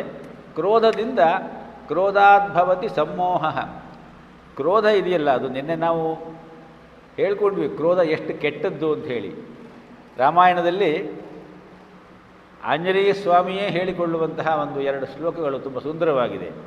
ಕ್ರುದ್ಧ, ಕ್ರೋಧಗೊಂಡವನು ಪಾಪಂ ನ ಕುರ್ಯಾತ್ ಕಹ. ಕ್ರೋಧ ಬಂದಾಗ ಪಾಪ ಮಾಡದೇ ಇರುವಂತಹ ಮನುಷ್ಯ ಎಲ್ಲಿದ್ದಾನೆ? ಕ್ರುದ್ಧೋ ಹನ್ಯಾತ್ ಗುರೂನಪಿ. ಹಿರಿಯರನ್ನು ಕೂಡ ಕ್ರೋಧಗೊಂಡವನು ನಾಶ ಮಾಡಿಬಿಡ್ತಾನೆ, ಕೊಂದಾಕಿಬಿಡ್ತಾನೆ. ಕ್ರುದ್ಧ ಪರುಷಯ ವಾಚ ನರಃ ಸಾಧೂನ್ ಅಧಿಕ್ಷಿಪೇತು. ಎದುರುಗಡೆ ಒಬ್ಬ ಸಾಧು ಇದ್ದಾನೆ ಅನ್ನುವುದನ್ನೂ ತಿಳಿದುಕೊಳ್ಳದೆ ಬಾಯಿಗೆ ಬಂದಂತೆ ಅವರನ್ನು ಬೈತಾನೆ ಆ ಕ್ರುದ್ಧನಾದ. ವಾಚ್ಯಾವಾಚ್ಯಂ ಪ್ರಕುಪಿತೋ ನವಿಜಾನಾತಿ ಕರ್ಹಿಚಿತು. ಎಲ್ಲಿ ಏನು ಮಾತನಾಡಬೇಕು, ಯಾವ ಮಾತು ಆಡಬಾರ್ದು, ವಾಚ್ಯ ಅವಾಚ್ಯ ಇದನ್ನು ಕೂಡ ಅವನು ಯೋಚನೆ ಮಾಡುವುದಿಲ್ಲ. ನಾಕಾರ್ಯಮಸ್ತಿ ಕ್ರುದ್ಧಸ್ಯ ನ ಅಕಾರ್ಯಂ ಅಸ್ತಿ ಕ್ರುದ್ಧಸ್ಯ. ಕ್ರುದ್ಧನಿಗೆ ಅಕಾರ್ಯ ಅಂತ ಹೇಳುವುದು ಯಾವುದೂ ಇಲ್ಲ, ಎಲ್ಲವನ್ನೂ ಮಾಡಿಬಿಡ್ತಾನವನು. ನ ಅವಾಚ್ಯಂ ವಿದ್ಯತೆ. ಅವಾಚ್ಯವನ್ನೇ ಯಾವಾಗಲೂ ಹೇಳ್ತಾ ಇರ್ತಾನೆ. ಇದು ಯಾವ ಸಂದರ್ಭದಲ್ಲಿ ಹೇಳ್ಕೊಳ್ತಾನೆ ಆಂಜನೇಯ ಸ್ವಾಮಿ ಅಂದರೆ, ವಾಲ್ಮೀಕಿಗಳು ಆಂಜನೇಯ ಸ್ವಾಮಿಯ ಬಾಯಲ್ಲಿ ಈ ಮಾತನ್ನು ಹೇಳಿಸಿದ್ದಾರೆ ಸುಂದರಕಾಂಡದಲ್ಲಿ. ತನ್ನ ಬಾಲಕ್ಕೆ ಹಚ್ಚಿದಂತಹ ಬೆಂಕಿಯಿಂದ ಇಡೀ ಲಂಕಾನಗರವನ್ನು ಸುಟ್ಟು ಬಿಡ್ತಾನೆ ಆಂಜನೇಯ ಸ್ವಾಮಿ ಅಲ್ವಾ. ಇಡೀ ಲಂಕಾನಗರ ಧಗ ಧಗ ಧಗ ಧಗ ಅಂಥೇಳಿ ಹತ್ತಿ ಉರಿಲಿಕ್ಕೆ ಶುರುವಾಗ್ತದೆ. ಸ್ವಲ್ಪ ಈ ಕಡೆಗೆ ಬಂದು ನಿಂತ್ಕೊಂಡು ನೋಡ್ತಾನೆ, ಇಡೀ ಲಂಕಾನಗರ ಹೊತ್ತಿ ಉರಿತಾ ಇದೆ. ತಕ್ಷಣವೇ ಅವನಿಗೆ ಯೋಚನೆ ಬರ್ತದೆ, ಅದೇ ಲಂಕಾನಗರದ ಒಳಗಡೆ ಅಶೋಕವನದಲ್ಲಿ ಸೀತಮ್ಮನವರಿದ್ದಾರೆ, ಎಂತಹ ಕೆಲಸ ಮಾಡಿಬಿಟ್ಟೆ ನಾನು. ನನಗೆ ಕೋಪ ಬಂದು ನನಗೆ ಕಾರ್ಯಕಾರ್ಯ ವಿವೇಚನೆಯೇ ಹೊರಟು ಹೋಯ್ತಲ್ಲ. ಕೋಪ ಬಂದವನು ಯಾವತ್ತೂ ತಾನೇ ಒಳ್ಳೆಯ ಕೆಲಸ ಮಾಡ್ತಾನೆ ಅನ್ನುವಂತಹ ರೀತಿಯಲ್ಲಿ ಅವನ ಸ್ವಗತ. ಆಮೇಲೆ ತಕ್ಷಣವೇ ಆಕಾಶದಿಂದ ಆಂಜನೇಯನ ಆ ಭಕ್ತಿ ಎಷ್ಟು ವಿಶೇಷವಾದದ್ದು, ರಾಮನ ಮಹಿಮೆ ಎಷ್ಟು ವಿಶೇಷವಾದದ್ದು. ಇಡೀ ಲಂಕೆ ಉರಿತಾ ಇದ್ದರೂ ಕೂಡ ಅಶೋಕವನದಲ್ಲಿ ಕುಳಿತಿರುವಂತಹ ಸೀತೆಗೆ ಏನೂ ಆಗ್ತಾ ಇಲ್ಲ ಅಂತ ಹೇಳುವುದು ಅವನಿಗೆ ಕೇಳುತ್ತೆ ಆಕಾಶವಾಣಿ. ಆವಾಗ ಪುನಃ ಅವನು ಸೀತಮ್ಮನವರನ್ನು ಹೋಗಿ ನೋಡಿ ನಮಸ್ಕಾರ ಮಾಡಿ ಹಾರಿ ಬರ್ತಾನೆ ಅಂತ ಹೇಳಿ ಮುಂದೆ ಕಥೆ ಹೋಗ್ತದೆ. ಆ ರೀತಿಯಲ್ಲಿ ಕ್ರೋಧ ಏನೆಲ್ಲವನ್ನೂ ಮಾಡಿಸ್ಬಿಡುತ್ತೆ ಮನುಷ್ಯನಿಂದ. ಕ್ರೋಧಾತ್ ಭವತಿ ಸಮ್ಮೋಹ. ವಿಪರೀತವಾದ ಕೋಪ ಬಂದಾಗ ಏನಾಗುತ್ತೆ ಹೇಳಿ, ಕೈ ಕಾಲು ಎಲ್ಲ ನಡಗಲಿಕ್ಕೆ ಶುರುವಾಗಿಬಿಡ್ತದೆ. ಎದುರುಗಡೆ ಯಾರು ಇದ್ದರೆ ಆ ಕೋಪವನ್ನು ತೋರಿಸುವಕ್ಕೆ ಸಂಪೂರ್ಣವಾಗಿ ತೋರಿಸ್ಲಿಕ್ಕೆ ಸಾಧ್ಯವಾಗದೇ ಇರುವಾಗ ಒಳಗಡೆಗೆ ಉರಿತಾನೆ ಅವನು. ಕ್ರೋಧಾತ್ ಭವತಿ ಸಮ್ಮೋಹ ಅಂತ ಹೇಳಿದ್ರೆ ಅವನಿಗೆ ಒಂದು ರೀತಿಯ ಭ್ರಮೆ ಬಂದುಬಿಡ್ತದೆ. ಮುಂದಿನ ಹಂತ ಸಮ್ಮೋಹಾತ್ ಸ್ಮೃತಿ ವಿಭ್ರಮ. ಅಷ್ಟರ ಮಟ್ಟಿಗೆ ಆ ಮಟ್ಟದ ಕೋಪ ಬಂದಾಗ ಅವನ ಸ್ಮೃತಿ ನಾಶವಾಗಿ ಹೋಗಿಬಿಡ್ತದೆ. ಕಾರ್ಯಕಾರ್ಯ ವಿವೇಕ ಪ್ರಜ್ಞೆ ಅವನಿಂದ ಹೊರಟು ಹೋಗಿಬಿಡ್ತದೆ. ಸ್ಮೃತಿಭ್ರಂಶಾತ್ ಬುದ್ಧಿನಾಶ. ಕಾರ್ಯಕಾರ್ಯ ವಿವೇಕ ಪ್ರಜ್ಞೆ ಹೋದಾಗ ಬುದ್ಧಿ ಕೆಲಸ ಮಾಡೋದನ್ನು ನಿಲ್ಲಿಸಿಬಿಡ್ತದೆ. ಬುದ್ಧಿಗೆ ಏನು ಮಾಡಬೇಕು ಮುಂದೆ ಅನ್ನೋದು ಗೊತ್ತಾಗೋದಿಲ್ಲ. ಬುದ್ಧಿನಾಶೋ ಪ್ರಣಶ್ಯತಿ. ಬುದ್ಧಿ ನಾಶವಾದ ಮೇಲೆ ಅವನಿದ್ರೂ ಒಂದೇ, ಇಲ್ಲದೇ ಇದ್ದರೂ ಒಂದೇ. ಆದ್ದರಿಂದ ಬುದ್ಧೌ ಶರಣಮನ್ವಿಚ್ಛ. ಕೃಪಣಾ ಫಲಹೇತವ. ಕೃಷ್ಣ ಹೇಳುವ ಮಾತು ಹಿಂದೆಯೇ ಹೇಳ್ಕೊಂಡಿದ್ದೀವಿ ಅದನ್ನು. ಅದರಿಂದ ಬುದ್ಧಿಯಲ್ಲಿ ಮನಸ್ಸನ್ನು ಇಡು, ಬುದ್ಧಿಗೆ ಶರಣಾಗು. ಕೃಪಣಾ ಫಲಹೇತವ. ಕೇವಲ ಯಾವುದೋ ಒಂದು ಫಲ ಬೇಕು ಅಂತ ಹೇಳಿ ಕರ್ಮ ಮಾಡ್ತಾರಲ್ಲ, ಅವರೆಲ್ಲ ಕೃಪಣರು ಅಂತ ಹೇಳಿ ಕೃಷ್ಣ ಹೇಳಿದ್ದಾನೆ. ಆ ರೀತಿಯಲ್ಲಿ ಹಂತ ಹಂತವಾಗಿ ಧ್ಯಾಯತೋ ವಿಷಯಾನ್ ಪುಂಸಃ ಸಂಗಃ ತೇಷು ಉಪಜಾಯತೆ, ಸಂಗಾತ್ ಸಂಜಾಯತೆ ಕಾಮಃ, ಕಾಮಾತ್ ಕ್ರೋಧೋಭಿಜಾಯತೆ, ಕ್ರೋಧಾತ್ ಭವತಿ ಸಮ್ಮೋಹಃ, ಸಮ್ಮೋಹಾತ್ ಸ್ಮೃತಿವಿಭ್ರಮಃ, ಸ್ಮೃತಿಭ್ರಂಶಾತ್ ಬುದ್ಧಿನಾಶಃ, ಬುದ್ಧಿನಾಶಾತ್ ಪ್ರಣಶ್ಯತಿ. ಹೀಗೆ ಪುರುಷ ಜಾರಿ ಬೀಳ್ತಾನಪ್ಪ ಅರ್ಜುನ. ಆದ್ದರಿಂದ ಇಂದ್ರಿಯಗಳನ್ನು ತಾನಿ ಸರ್ವಾಣಿ ಸಂಯಮ್ಯ ಯುಕ್ತ ಆಸೀತ ಮತ್ಪರಃ ಅಂತ ಅದರ ಹಿಂದಿನ ಶ್ಲೋಕಕ್ಕೆ ಇದನ್ನು ಅನ್ವಯ ಮಾಡಿಕೊಳ್ಬೇಕು. ಆದ್ದರಿಂದ ಇಂದ್ರಿಯಗಳನ್ನು ನಾವು ಕಂಟ್ರೋಲ್ನಲ್ಲಿ ಇಟ್ಟುಕೊಳ್ಳುವುದು ಬಹಳ ಮುಖ್ಯವಾದದ್ದು.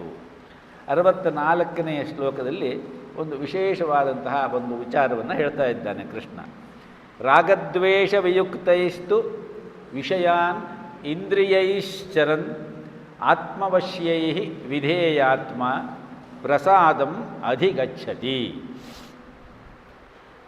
ವಿಯುಕ್ತ ಅಂದರೆ ಬಿಡುವುದು, ರಾಗ ದ್ವೇಷ ಇವೆರಡನ್ನೂ ಬಿಟ್ಟವನಾಗಿ, ವಿಷಯಾನ್ ಇಂದ್ರಿಯೈಶ್ಚರನ್ ಆತ್ಮವಶ್ಯೈ, ಮನಸ್ಸನ್ನು ತನ್ನ ಕಂಟ್ರೋಲ್ನಲ್ಲಿ ಇಟ್ಟುಕೊಂಡು, ಇಲ್ಲಿ ಎರಡು ರೀತಿಯ ವಿಧೇಯ ಆತ್ಮ ಆತ್ಮವಶ್ಯೈ ಅಂತ ಹೇಳಿ ಎರಡು ಸಾರಿ ಉಪಯೋಗಿಸಿದ್ದಾರೆ.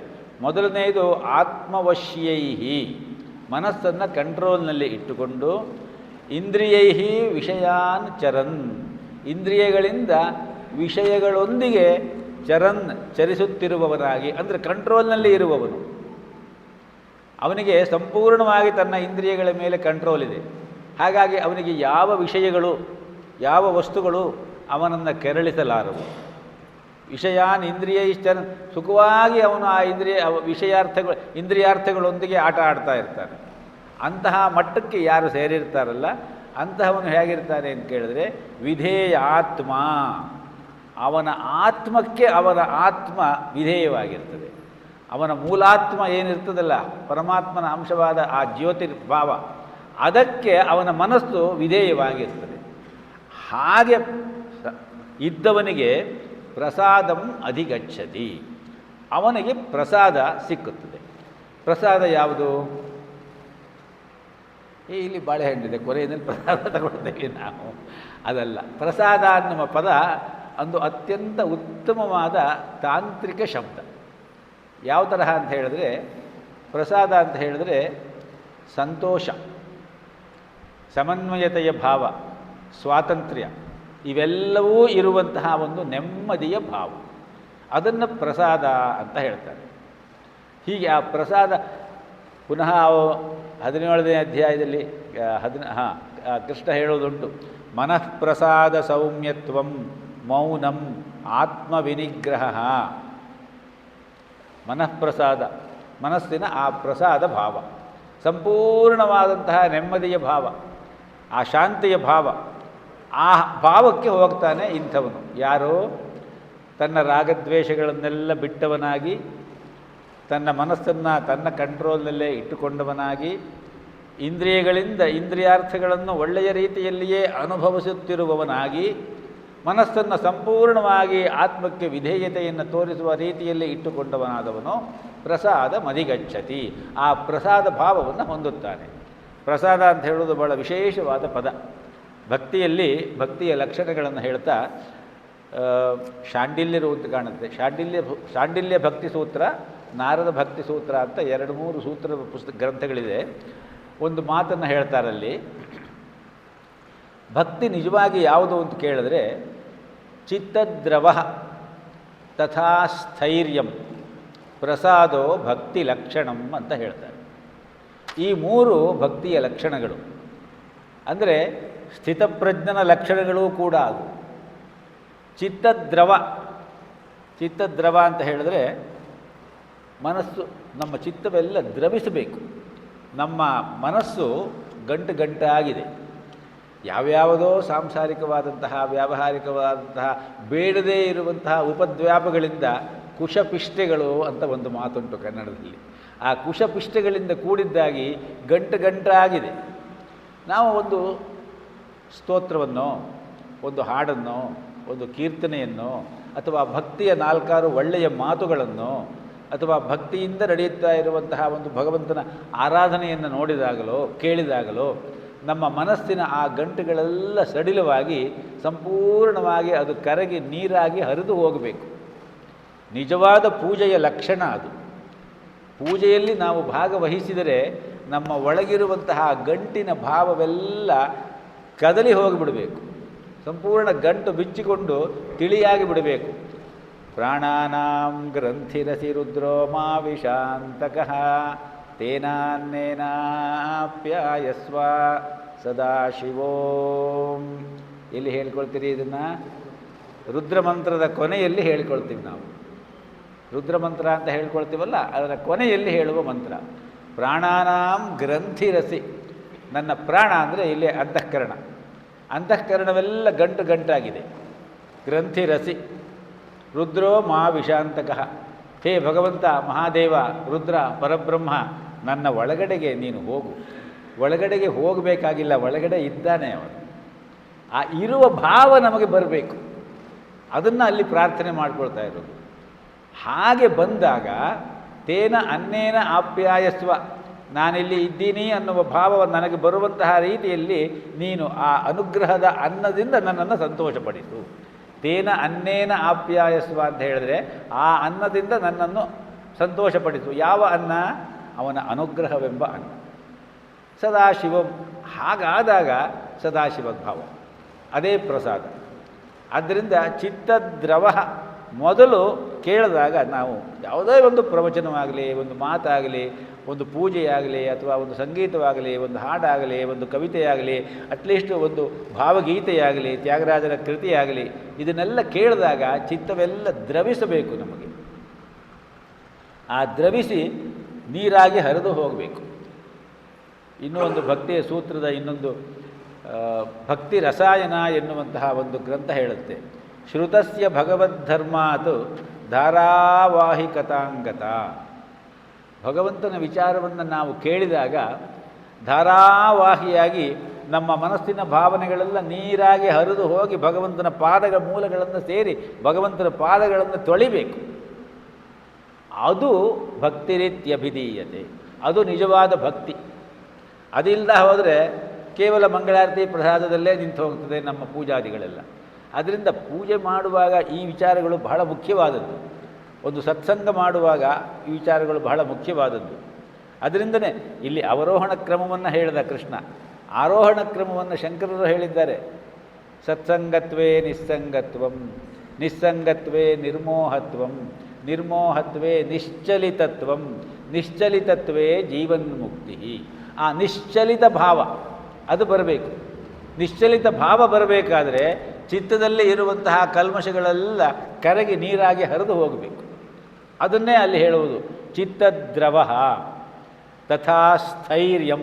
ಭಕ್ತಿಯ ಎರಡನೇ ಲಕ್ಷಣ ಸ್ಥೈರ್ಯಂ ಅಂತ ಹೇಳಿದ್ರೆ ಜೀವನದಲ್ಲಿ ಬರುವಂತಹ ಎಲ್ಲ ಅಡೆತಡೆಗಳನ್ನು ಎದುರಿಸಿ ಎಂತಹ ಚಾಲೆಂಜನ್ನು ಎದುರಿಸುವಂತಹ ಆತ್ಮಶಕ್ತಿ ಉದ್ದೀಪನವಾಗಬೇಕು. ಮೊದಲು ಚಿತ್ತದ್ರವವಾಗಬೇಕು. ಹಾಗೆ ದ್ರವವಾಗಿ ನಮ್ಮ ಅಂತಃಕರಣದ ಆ ಪಾತಿಯಲ್ಲಿ ಆ ನೀರು ನಿಲ್ಲಬೇಕು. ಆ ನೀರು ನಿಂತಾಗ ಅಲ್ಲಿ ಸ್ಥೈರ್ಯವೆಂಬ ಗಿಡ ಬೆಳಿಬೇಕು. ಬೆಳೆದು ಅದು ದೊಡ್ಡದಾಗಬೇಕು. ಅದರಲ್ಲಿ ಫಲ ಸಿಗಬೇಕು. ಫಲ ಯಾವುದು? ಪ್ರಸಾದೋ ಭಕ್ತಿ ಲಕ್ಷಣ. ಮೂರನೆಯದೇ ಪ್ರಸಾದ. ಮನಸ್ಸಿನ ಶಾಂತಿ, ನೆಮ್ಮದಿ, ಆನಂದ, ಸ್ವಾತಂತ್ರ್ಯ ಇವೆಲ್ಲವೂ ಕೂಡ ಪ್ರಸಾದ ಅನ್ನುವ ಆ ಒಂದು ತಾಂತ್ರಿಕ ಶಬ್ದದ ಅಡಿಯಲ್ಲಿ ಸೇರಿಕೊಂಡೇ ಬರುವಂತಹದ್ದು. ಅದನ್ನು ಕೃಷ್ಣ ಇಲ್ಲಿ ಹೇಳ್ತಾ ಇದ್ದಾನೆ. ರಾಗದ್ವೇಷ ವಿಯುಕ್ತೈಸ್ತು ವಿಷಯಾನ್ ಇಂದ್ರಿಯೈಶ್ಚರನ್ ಆತ್ಮವಶ್ಯೈರ್ವಿಧೇಯಾತ್ಮ ಪ್ರಸಾದಂ ಅಧಿಗಚ್ಚತಿ. ಆ ಪ್ರಸಾದ ಭಾವಕ್ಕೆ ಅವನು ಹೋಗ್ತಾನೆ. 65ನೇ ಶ್ಲೋಕ ಅದರ ವಿಸ್ತರಣೆ. ಪ್ರಸಾದೇ ಸರ್ವದುಃಖಾನಾಂ ಹಾನಿ ಅಸ್ಯ ಉಪಜಾಯತೆ ಪ್ರಸನ್ನಚೇತಸೋ ಹಿ ಆಶು ಬುದ್ಧಿ ಪರ್ಯವತಿಷ್ಠತೆ. ಬುದ್ಧಿ ಸರಿಯಾಗಿ ಇರಬೇಕು ನಮಗೆ. ಪ್ರಸಾದ ಭಾವ ನಮಗೆ ಬಂದಾಗ ಏನಾಗ್ತದೆ? ಪ್ರಸಾದೇ, ಪ್ರಸಾದ ಭಾವ ಬಂದಾಗ, ಪ್ರಸಾದದಲ್ಲಿ ಸಪ್ತಮಿ ವಿಭಕ್ತಿ ಅಂದರೆ ಪ್ರಸಾದ ಭಾವ ಬಂದಾಗ ಸರ್ವ ದುಃಖಾನಾಂ ಹಾನಿ ಅಸ್ಯ ಉಪಜಾಯತೆ. ಎಲ್ಲ ದುಃಖಗಳು ತನ್ನಿಂದ ತಾನೇ ನಾಶವಾಗಿ ಹೋಗಿಬಿಡ್ತದೆ. ಗಂಟಾಗಿರುವಂತಹ ಅಂತಃಕರಣ ಬಿಡಿಸಿಕೊಂಡು ಅಲ್ಲಿರುವಂತಹ ಎಲ್ಲ ಗಂಟುಗಳು ಕರಗಿ ನೀರಾಗಿ ಹೋದಾಗ ಅಲ್ಲಿ ಯಾವ ದುಃಖವೂ ಇರಲಿಕ್ಕೆ ಸಾಧ್ಯವಿಲ್ಲ ಅಲ್ವಾ? ತರಿದು ಬಿಡು, ತೊರೆದು ಬಿಡು ಮನದ ನೆನಹಿಂದ ಕರೆಕರೆಯ ಗಂಟುಗಳ, ಆ ಕರೆಕರೆಯ ಗಂಟುಗಳನ್ನೆಲ್ಲ ತೊರೆದು ಬಿಡು ಅಂತ ಹೇಳ್ತಾರೆ ಡಿ ವಿ ಜಿಯವರು. ಆ ರೀತಿಯಲ್ಲಿ ಇದು ಕರಗಿ ಹೋಗಬೇಕು. ಹಾಗೆ ಕರಗಿ ಹೋದಾಗ ಸರ್ವ ದುಃಖಾನಾಂ ಹಾನಿ ಉಪಜಾಯತೆ, ಎಲ್ಲ ದುಃಖಗಳು ಕೂಡ ನಾಶವಾಗಿಬಿಡ್ತದೆ. ಆವಾಗ ಮನಸ್ಸು ಹೇಗಿರ್ತದೆ? ಪ್ರಸನ್ನ ಚೇತಸಃ, ಪ್ರಸನ್ನವಾಗಿರ್ತದೆ ಮನಸ್ಸು. ಪ್ರಸನ್ನ ಚೇತಸಃ ಆಶು ಬುದ್ಧಿ ಪರ್ಯವತಿಷ್ಠತಿ. ಅಂತಹ ಮನಸ್ಸಿನಲ್ಲಿ, ಅಂತಹ ಅಂತಃಕರಣದಲ್ಲಿ ಶೀಘ್ರವಾಗಿ ಬುದ್ಧಿ ಸ್ಥಿರವಾಗಿ ನಿಲ್ಲುತ್ತದೆ. ಅಂತಹವನೇ ಸ್ಥಿತಪ್ರಜ್ಞ. ಆ ರೀತಿಯಲ್ಲಿ ನಮ್ಮ ಮನಸ್ಸು ಆ ಪ್ರಸಾದ ಭಾವಕ್ಕೆ ಹೋಗಬೇಕು. ಏನನ್ನು ಮಾಡಿದರೂ ಇಲ್ಲಿ ಸ್ಥಿತಪ್ರಜ್ಞನ ಲಕ್ಷಣವನ್ನು ಹೇಳುವಾಗ ಒಬ್ಬ ಯೋಗಿ ಅನ್ನುವಂತಹ ಆ ಭಾವವನ್ನು, ಆ ಶಬ್ದವನ್ನು ಉಪಯೋಗಿಸಿದರೂ ಕೂಡ ಇದು ನಮಗೆಲ್ಲರಿಗೂ ಅಪ್ಲೈ ಆಗುವಂಥದ್ದೇ.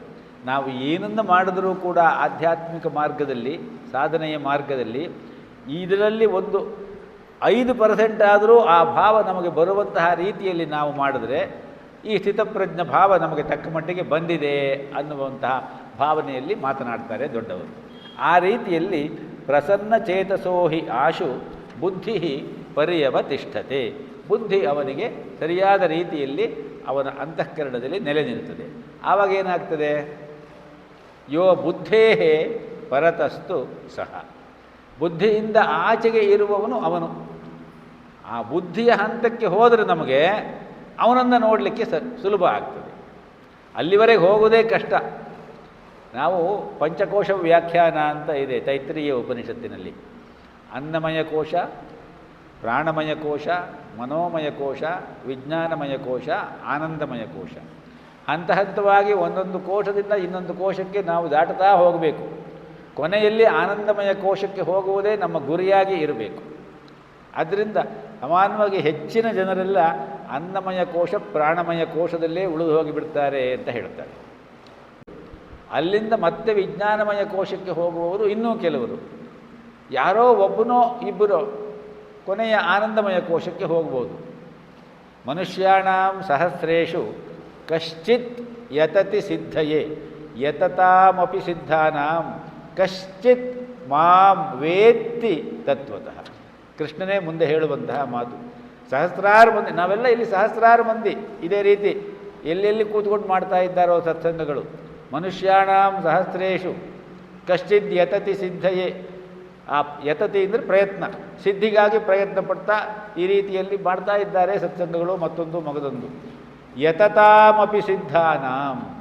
ಹಾಗೆ ಪ್ರಯತ್ನ ಪಟ್ಟು ಸ್ವಲ್ಪವಾದರೂ ಸಿದ್ಧತೆಯನ್ನು ಪಡೆದವರಲ್ಲಿ ಯಾರೋ ಒಬ್ಬ ಮಾತ್ರ ನನ್ನನ್ನು ಬಂದು ಸೇರಬಹುದು.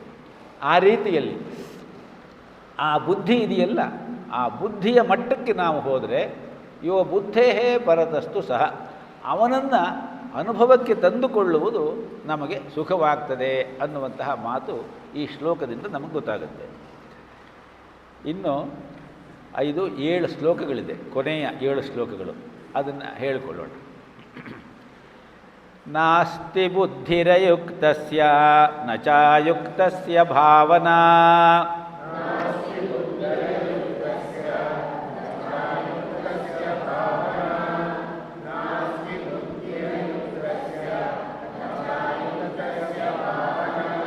ನ ಚಾಭಾವಯತಃ ಶಾಂತಿರಶಾಂತಸ್ಯ ಕುತಃ ಸುಖಂ.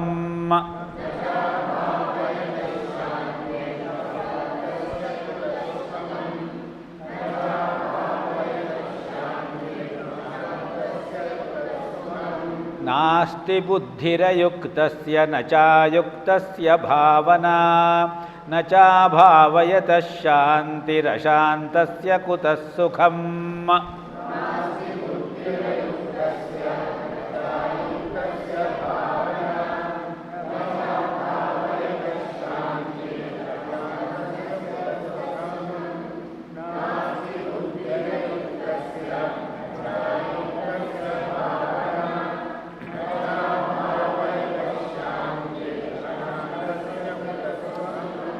ಇಂದ್ರಿಯಾಣಾಂ ಹಿ ಚರತಾಂ ಯನ್ಮನೋನುವಿಧೀಯತೆ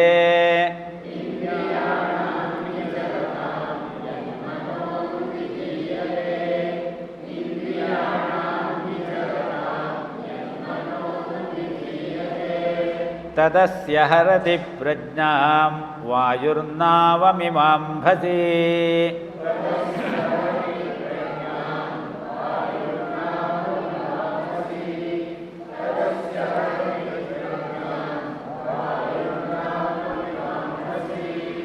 ಇಂದ್ರಿಯಾಣಾಂ ಹಿ ಚರತಾಂ ಯನ್ಮನೋನುವಿಧೀಯತೆ ತದಸ್ಯ ಹರತಿ ಪ್ರಜ್ಞಾಂ ವಾಯುರ್ನಾವಮಿಮಾಂಭಸಿ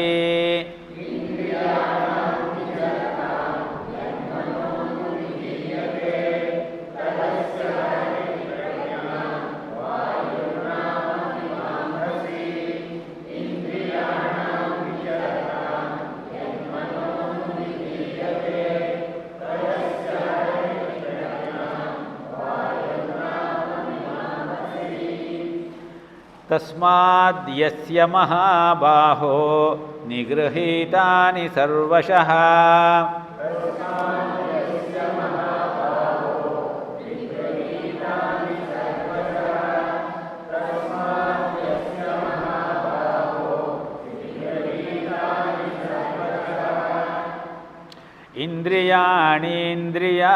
ಇಂದ್ರಿಯಾಣೀಂದ್ರಿಯಾರ್ಥೇಭ್ಯಸ್ತಸ್ಯ ಪ್ರಜ್ಞಾ ಪ್ರತಿಷ್ಠಿತಾ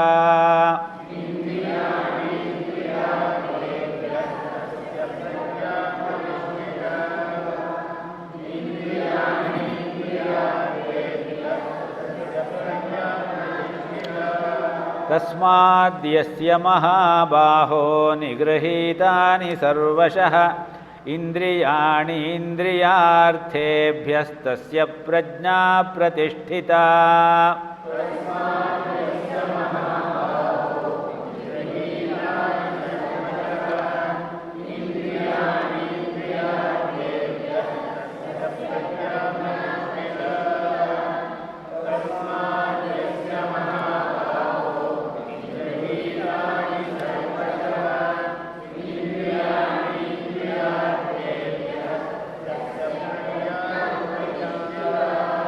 या निशा सर्वभूतानां तस्यां जागर्ति संयमी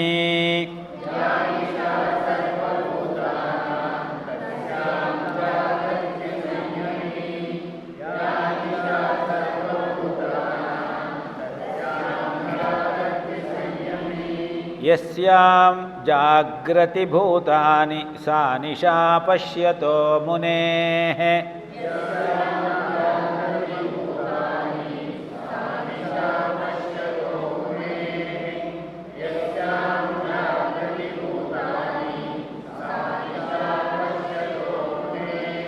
या निशा सर्वभूतानां तस्यां जागर्ति संयमी यस्यां जाग्रति भूतानि सा निशा पश्यतो मुनेः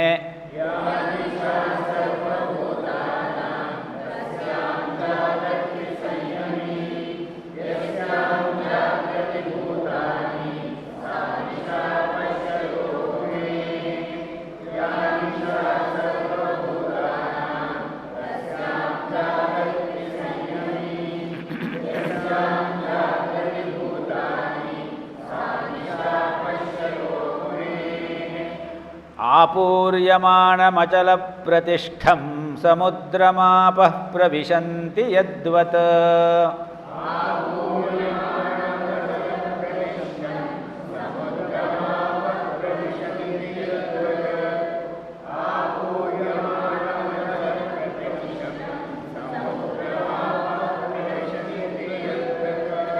तद्वत्कामायं प्रविशन्ति सर्वे स शान्तिमाप्नोति न कामकामी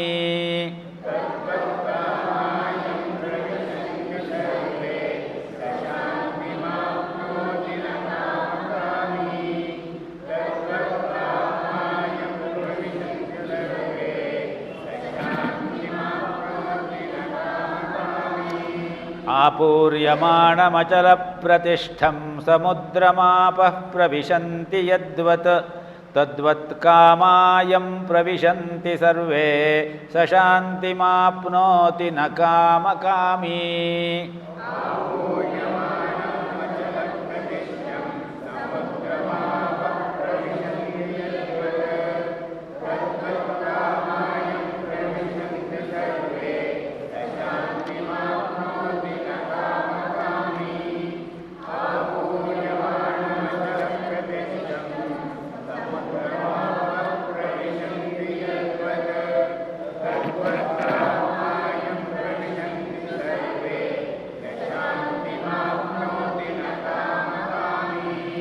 ವಿಹಾಯ ಕಾಮಾನ್ ಯಃ ಸರ್ವಾನ್ ಪುಮಾಂಶ್ಚರತಿ ನಿಸ್ಪೃಹಃ.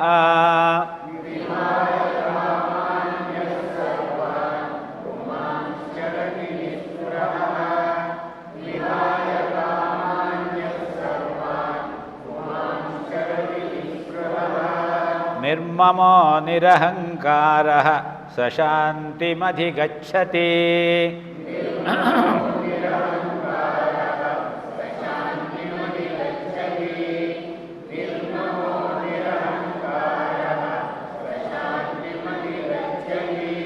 ವಿಹಾಯ ಕಾಮಾನ್ ಯಃ ಸರ್ವಾನ್ ಪುಮಾಂಶ್ಚರತಿ ನಿಸ್ಪೃಹಃ ನಿರ್ಮಮೋ ನಿರಹಂಕಾರಃ ಸ ಶಾಂತಿಮಧಿಗಚ್ಚತಿ.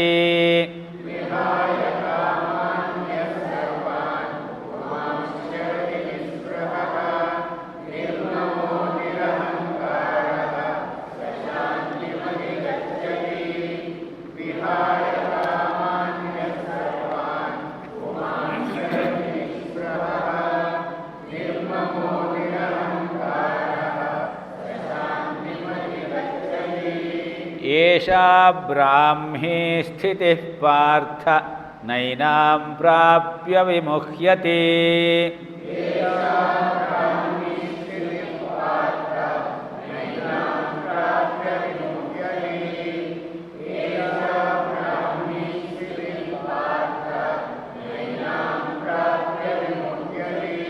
ಸ್ಥಿತ್ವಾ ಸ್ಯಾಮಂತಕಾಲೇಪಿ ಬ್ರಹ್ಮನಿರ್ವಾಣಮೃಚ್ಛತಿ.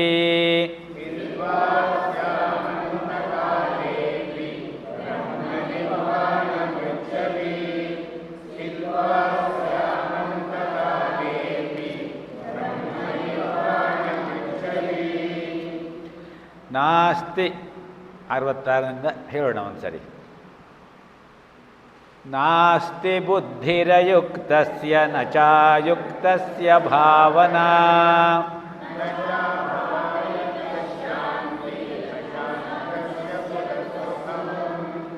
ಇಂದ್ರಿಯಾಣಾಂ ಹಿ ಚರತಾಂ ಯನ್ಮನೋನುವಿಧೀಯತೆ ತದಸ್ಯ ಹರತಿ ಪ್ರಜ್ಞಾಂ ವಾಯುರ್ನಾವಮಿವಾಂಭಸಿ.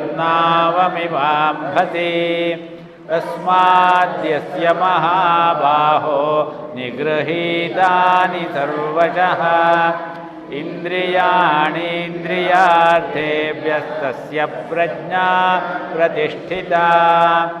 ಯಾ ನಿಶಾ ಸರ್ವಭೂತಾನಾಂ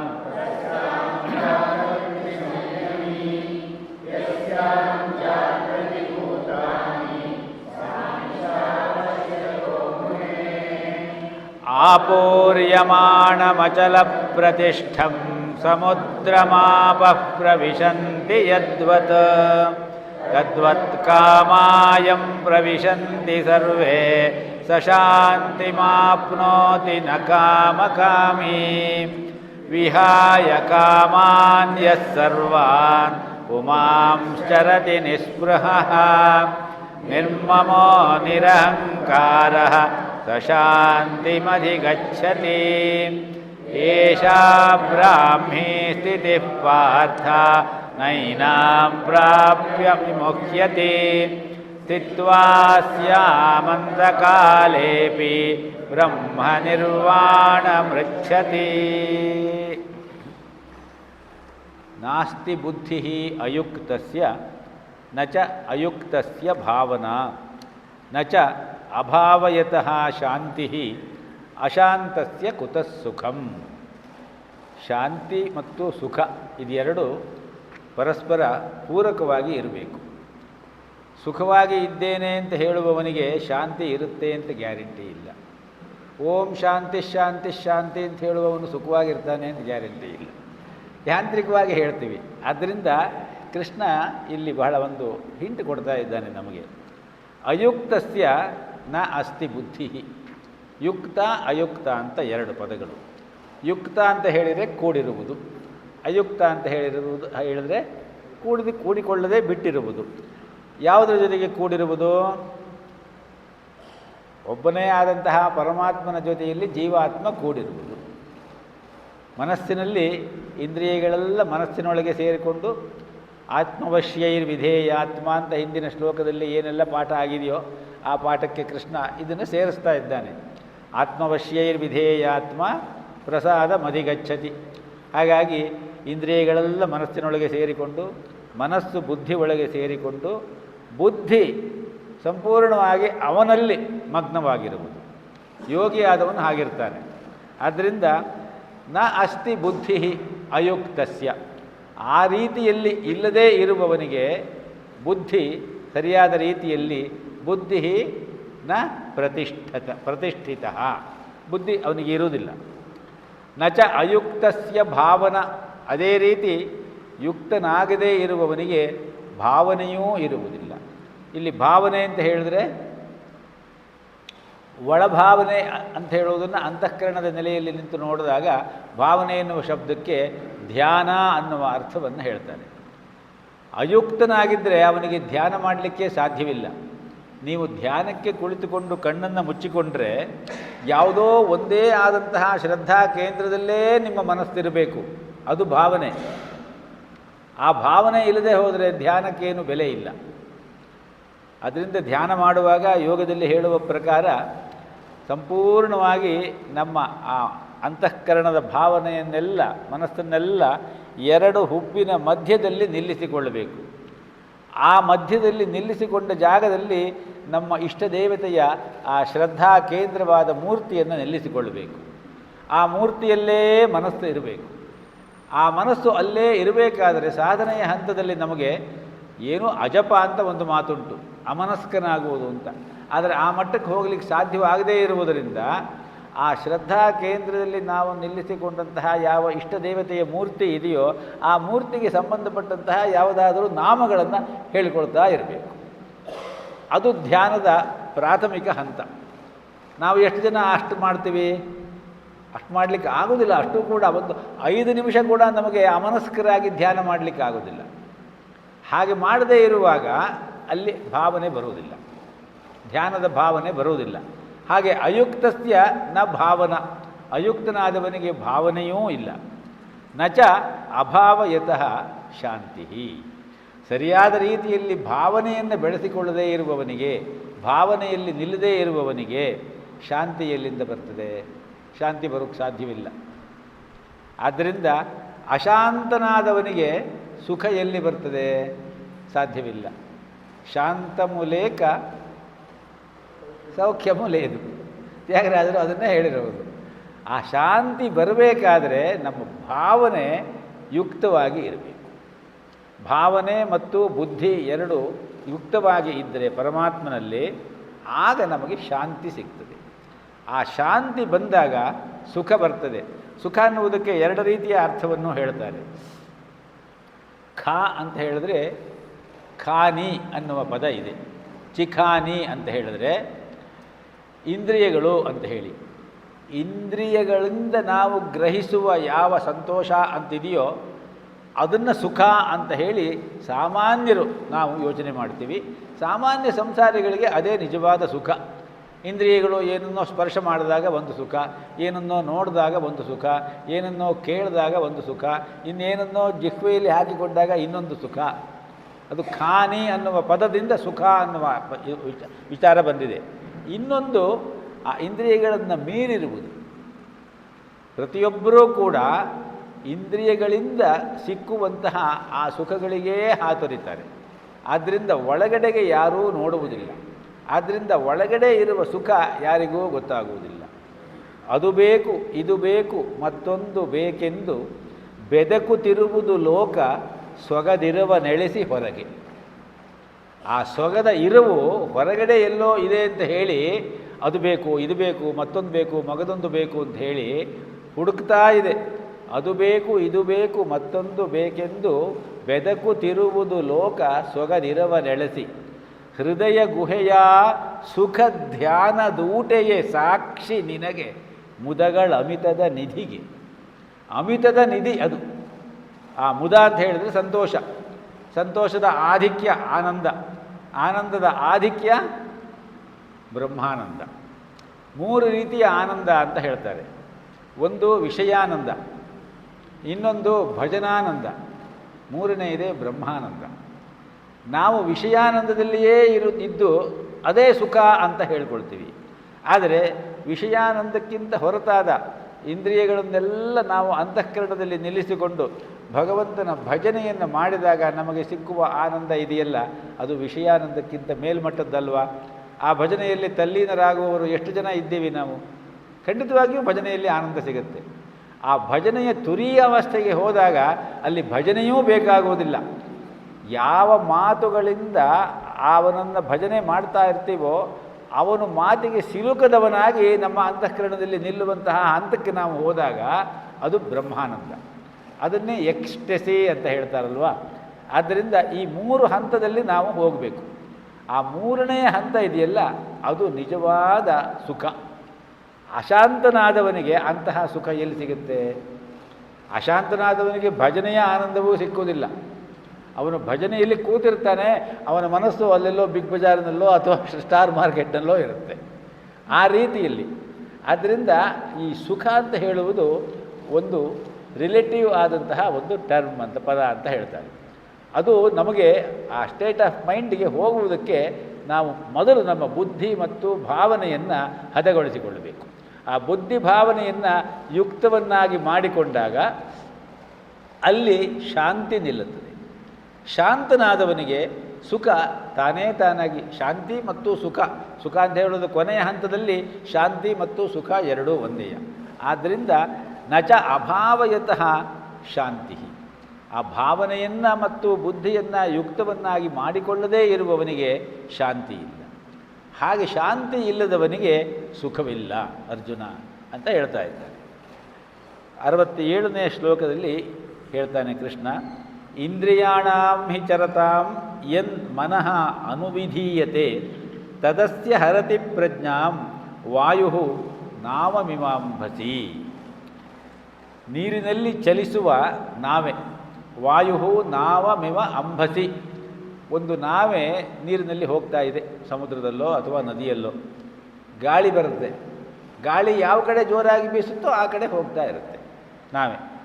ಆ ರೀತಿಯಲ್ಲಿ ನಾವು ಇಂದ್ರಿಯಗಳನ್ನು ಸರಿಯಾದ ರೀತಿಯಲ್ಲಿ ಕಂಟ್ರೋಲ್ನಲ್ಲಿ ಇಟ್ಟುಕೊಳ್ಳದೆ ಹೋದರೆ ನಮ್ಮ ಮನಸ್ಸು ಕೂಡ ಆ ರೀತಿಯಲ್ಲೇ ಹೋಗ್ತಾ ಇರುತ್ತೆ.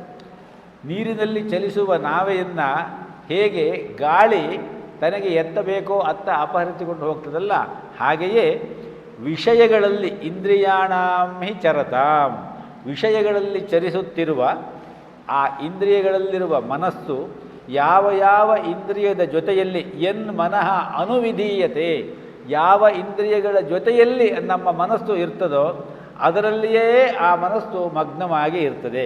ಆದ್ದರಿಂದ ಅದು ಆ ಯುಕ್ತ ಪುರುಷನ ಬುದ್ಧಿಯನ್ನು ಅಪಹರಿಸುತ್ತೆ. ಏನು ಹೇಳ್ತಾ ಇದ್ದಾನೆ ಕೃಷ್ಣ ಅಂದರೆ, ಯಾವುದೋ ಒಂದು ಇಂದ್ರಿಯವನ್ನು ನಾವು ಸಂಯಮಕ್ಕೆ ತಗೊಂಡ್ರೆ ಸಾಧ್ಯವಿಲ್ಲ. ಇಡೀ ಇಂದ್ರಿಯ ಗ್ರಾಮವನ್ನೇ ನಾವು ಕಂಟ್ರೋಲಿಗೆ ತೆಗೆದುಕೊಳ್ಬೇಕು. ನಾನು ಕಣ್ಣಿನಿಂದ ಏನೂ ನೋಡುವುದಿಲ್ಲ ಅಂತ ಕಣ್ಣು ಮುಚ್ಚಿಕೊಂಡು ಕೂತ್ಕೊಂಡ್ರೆ ಕಿವಿ ಏನನ್ನೋ ಕೇಳಲಿಕ್ಕೆ ಇಷ್ಟಪಡ್ತಾ ಇರುತ್ತೆ, ನಾಲಿಗೆ ಇನ್ನೇನನ್ನೋ ಬಯಸ್ತಾ ಇರುತ್ತೆ, ಚರ್ಮ ಇನ್ನೇನನ್ನೋ ಬಯಸ್ತಾ ಇರುತ್ತೆ. ಅದೇ ರೀತಿ ಪ್ರತಿಯೊಂದು ಇಂದ್ರಿಯವೂ ಅಷ್ಟನೆಯ. ಒಂದು ಮಡಕೆ ಇದೆ ಅಂತ ಇಟ್ಕೊಳ್ಳೋಣ, ಅದರಲ್ಲಿ ಒಂದು 10 ತೂತುಗಳಿದೆ. ನಾವು ಒಂದು ತೂತನ್ನು ಮುಚ್ಚಿದರೆ ಏನಾಗುತ್ತೆ? ಆ ಫೋರ್ಸ್ ಎಲ್ಲ ಇನ್ನುಳಿದ ತೂತಿಗೆ ಹೋಗ್ತದೆ. ಅದು ಇನ್ನೊಂದು ಮುಚ್ಚಿದರೆ ಇಡೀ ಫೋರ್ಸು ಉಳಿದದ್ದು 2-3 ತೂತಿನಲ್ಲೇ ಜಾಸ್ತಿ ಆಗುತ್ತೆ. ಹಾಗಾಗಿ ಇಡೀ ಇಂದ್ರಿಯ ಗ್ರಾಮವನ್ನೇ, ಸಬ್ಗ್ರಾಮ ಅಂದರೆ ಸಮೂಹ, ಆ ಇಡೀ ಇಂದ್ರಿಯಗಳನ್ನು ಸಂಪೂರ್ಣವಾಗಿ ನಾವು ಕಂಟ್ರೋಲ್ನಲ್ಲಿ ತೆಗೆದುಕೊಳ್ಳದೆ ಹೋದರೆ ನಮ್ಮ ಮನಸ್ಸು ಗಾಳಿಯಲ್ಲಿ ದಿಕ್ಕಾಪಾಲಾಗಿ ಎಲ್ಲೆಂದರಲ್ಲಿ ಹೋಗ್ತಾ ಇರುವಂತಹ ನಾವೆಯಂತೆ ಅಸ್ತವ್ಯಸ್ತವಾಗಿ ತಿರುಗ್ತಾ ಇರ್ತದೆ. ಆದ್ದರಿಂದ ಮನಸ್ಸಿಗೆ ಮೊದಲು ನಾವು ಸರಿಯಾದ ರೀತಿಯಲ್ಲಿ ಶಿಕ್ಷಣವನ್ನು ಕೊಟ್ಟುಕೊಂಡು ಆ ಮನಸ್ಸಿನ ಕಂಟ್ರೋಲಿಗೆ ಇಂದ್ರಿಯಗಳನ್ನು ತೆಗೆದುಕೊಳ್ಳಬೇಕು ಅರ್ಜುನ ಅಂತ ಈ ಶ್ಲೋಕದಲ್ಲಿ ಹೇಳ್ತಾ ಇದ್ದಾನೆ. ತಸ್ಮಾತ್ ಯಸ್ಯ ಮಹಾಬಾಹೋ ನಿಗೃಹೀತಾನಿ ಸರ್ವಶಃ ಇಂದ್ರಿಯಾಣಿ ಇಂದ್ರಿಯಾರ್ಥೇಭ್ಯ ತಸ್ಯ ಪ್ರಜ್ಞಾ ಪ್ರತಿಷ್ಠಿತ.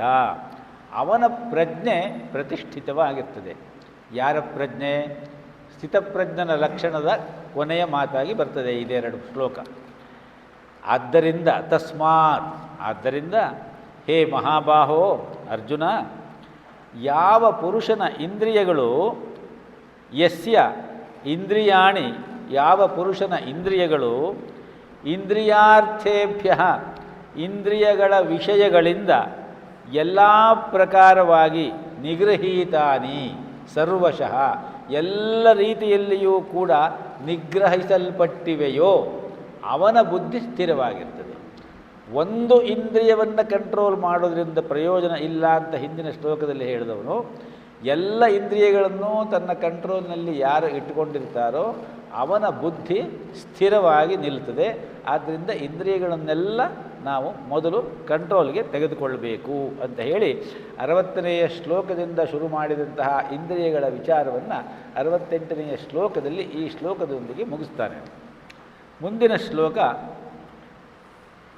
ಯಾ ನಿಶಾ ಸರ್ವಭೂತಾನಾಂ ತಸ್ಯಾಂ ಜಾಗರ್ತಿ ಸಂಯಮಿ ಯಸ್ಯಾಂ ಜಾಗೃತಿ ಭೂತಾನಿ ಸಾ ನಿಶಾ ಪಶ್ಯತೋ ಮುನೇಹೇ. ಸರ್ವಭೂತ ಪ್ರಾಣಿಗಳಿಗೂ ಅಂದರೆ ಎಲ್ಲರಿಗೂ ಕೂಡ ಯಾ ನಿಶಾ ಯಾವುದು ರಾತ್ರಿಯಾಗಿದೆಯೋ ತಸ್ಯಾಂ ಜಾಗರ್ತಿ ಸಂಯಮಿ, ಸಂಯಮಿಯಾದವನು ಅಥವಾ ಆತ್ಮಜ್ಞಾನಿಯಾದವನು ಅಥವಾ ಸ್ಥಿತಪ್ರಜ್ಞಾ ಅಂತ ಹೇಳಿ ಕರೆಸಿಕೊಂಡವನು ಎಚ್ಚರದಿಂದ ಇರ್ತಾನೆ. ನಾವೆಲ್ಲ ಮಲಗಿರುವಾಗ ಅವನು ಎಚ್ಚರದಿಂದ ಇರ್ತಾನೆ. ಯಸ್ಯಾಂ ಜಾಗೃತಿ ಭೂತಾನಿ, ನಾವೆಲ್ಲ ಎಚ್ಚರವಾಗಿ ಇರುವಾಗ ಅವನು ಅದನ್ನು ರಾತ್ರಿ ಎಂಬುದಾಗಿ ಪಶ್ಯತಃ ನೋಡ್ತಾನೆ. ಏನು ಇದರ ಅರ್ಥ? ಯಾ ನಿಶಾ ಸರ್ವಭೂತಾನ, ನಿಶಾ ಅಂದರೆ ರಾತ್ರಿ. ರಾತ್ರಿಯ ಮುಖ್ಯವಾದ ಭೌತಿಕ ಗುಣ ಏನು? ಕತ್ತಲೆ. ಕತ್ತಲೆ ಏನೂ ಕಾಣೋದಿಲ್ಲ ಅಲ್ವಾ? ನಮಗೆ ಆಧ್ಯಾತ್ಮ ಚಿಂತನೆ, ವೇದಾಂತ, ದೇವರು, ಆತ್ಮತತ್ವ ಇದೆಲ್ಲ ರಾತ್ರಿಯೇ, ಕತ್ತಲೆ. ನಾವು ಎಷ್ಟು ಹೇಳಿಕೊಂಡ್ರೂ ನಮಗದು ಸಂಪೂರ್ಣವಾಗಿ ಅರ್ಥ ಆಗಿಲ್ಲ. ಆದ್ದರಿಂದ ನಾವು ನಿದ್ರೆಯಲ್ಲೇ ಇದ್ದೇವೆ, ನಾವು ರಾತ್ರಿಯಲ್ಲೇ ಇದ್ದೇವೆ. ಆದರೆ ಮುನಿಯಾದವನು ಅದರಲ್ಲಿ ಎಚ್ಚರದಿಂದ ಇರ್ತಾನೆ ಆತ್ಮತತ್ವ ವಿವೇಚನೆಯ ಸಂದರ್ಭದಲ್ಲಿ. ಯಸ್ಯಾಂ ಜಾಗೃತಿ ಭೂತಾನಿ, ನಾವೆಲ್ಲ ಎಚ್ಚರವಾಗಿದ್ದೇವೆ. ಯಾವುದರಲ್ಲಿ? ಲೌಕಿಕ ವಿಚಾರಗಳಲ್ಲಿ ಸಂಪೂರ್ಣವಾಗಿ ಎಚ್ಚರವಾಗಿದ್ದೇವೆ. ವ್ಯವಹಾರದ ಬುದ್ಧಿ ನಮಗೆ ಬೇಕಾದಷ್ಟಿದೆ. ಆದರೆ ಯೋಗಿಯಾದವನು, ಆತ್ಮಜ್ಞಾನಿಯಾದವನು, ಸ್ಥಿತಪ್ರಜ್ಞನಾದವನು ಅದನ್ನು ಸುಮ್ಮನೆ ನೋಡ್ತಾ ಇರ್ತಾನೆ ಅಷ್ಟೇನೆಯ. ಅವನಿಗದು ರಾತ್ರಿ ಇದ್ದಂತೆ, ಅವನಿಗದರಲ್ಲಿ ಆಸಕ್ತಿ ಇಲ್ಲ. ಮಂಕುತಿಮ್ಮ ಮಂಕುತಿಮ್ಮ ಅಂತ ನಾನು ಆಗಾಗ ಹೇಳ್ತಾ ಇರ್ತೀನಲ್ಲ, ಮಂಕುತಿಮ್ಮನ ಆ ನಿಜವಾದ ಲಕ್ಷಣ ಅದು. ವೇದಾಂತ ವಾಕ್ಯಗಳಲ್ಲಿ ಒಬ್ಬ ಆತ್ಮಜ್ಞಾನಿಯ ಲಕ್ಷಣಗಳನ್ನು ಏನೆಲ್ಲ ಹೇಳಿದೆಯೋ ಆ ಲಕ್ಷಣಗಳು ಯಾರಿಗೆ ಸರಿಯಾಗಿ ಅನ್ವಯವಾಗ್ತದೋ ಅಂತಹವನು ಸಾಮಾನ್ಯ ಜನರ ದೃಷ್ಟಿಯಿಂದ ಏನೋ ಗೊತ್ತಿಲ್ಲ, ಅವನಿಗೆ ಏನೋ ಮಾಡಿಕೊಂಡಿದ್ದಾರೆ, ಅವರೊಬ್ಬ ತಿಮ್ಮ ಮಂಕುತಿಮ್ಮ ಅಂತ ಹೇಳ್ತಾರೆ. ಆದ್ದರಿಂದ ಡಿ ವಿ ಜಿಯವರನ್ನು ಆ ರೀತಿ ಕರೆದರಂತೆ ಯಾರು. ಹಾಗೆ ಅವರು ಆತ್ಮತತ್ವದಲ್ಲೇ ಇದ್ದುಕೊಂಡು ಅದನ್ನೇ ಚಿಂತನೆ ಮಾಡಿ ಏನೋ ಮಂಕುತಿಮ್ಮನ ಕಗ್ಗ ಅನ್ನುವ ರೀತಿಯಲ್ಲಿ ಅದನ್ನು ಹೇಳಿದ್ರಂತೆ. ಆವಾಗ ಏನು ಮಾಡಿದ್ರಂತೆ ಡಿ ವಿ ಜಿಯವರು, ಅದೇ ಹೆಸರೇ ನನಗಿರಲಿ ಅಂಥೇಳಿ ಮಂಕುತಿಮ್ಮನ ಕಗ್ಗ ಅಂತಲೇ ಆ ಹೆಸರಿನಲ್ಲೇ ಅವರು ಅಂಕಿತ ನಾಮ ಇಟ್ಟುಕೊಂಡು 945 ಪದ್ಯವನ್ನು ಬರೆದರು ಅಂತ ಹೇಳಿ ಡಿ ಆರ್ ವೆಂಕಟರಮಣನವರು ಬಹಳ ಸುಂದರವಾಗಿ ಅದಕ್ಕೆ ಒಂದು ವ್ಯಾಖ್ಯಾನ ಕೊಡ್ತಾರೆ.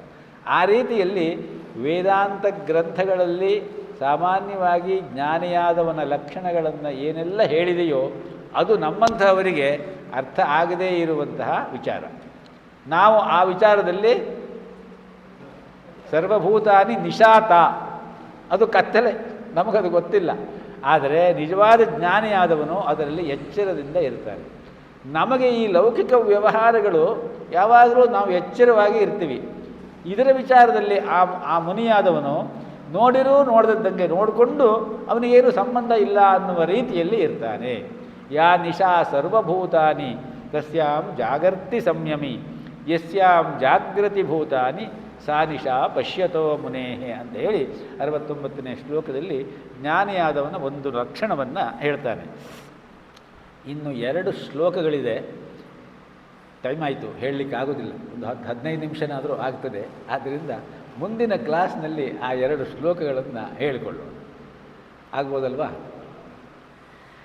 ಓಂ ಪೂರ್ಣಮದಃ ಪೂರ್ಣಮಿದಂ ಪೂರ್ಣಾತ್ ಪೂರ್ಣಮುದಚ್ಯತೆ ಪೂರ್ಣಸ್ಯ ಪೂರ್ಣಮಾದಾಯ ಪೂರ್ಣಮೇವಾವಶಿಷ್ಯತೆ. ಓಂ ಶಾಂತಿ ಶಾಂತಿ ಶಾಂತಿ. ಶ್ರೀಕೃಷ್ಣಾರ್ಪಣಮಸ್ತು.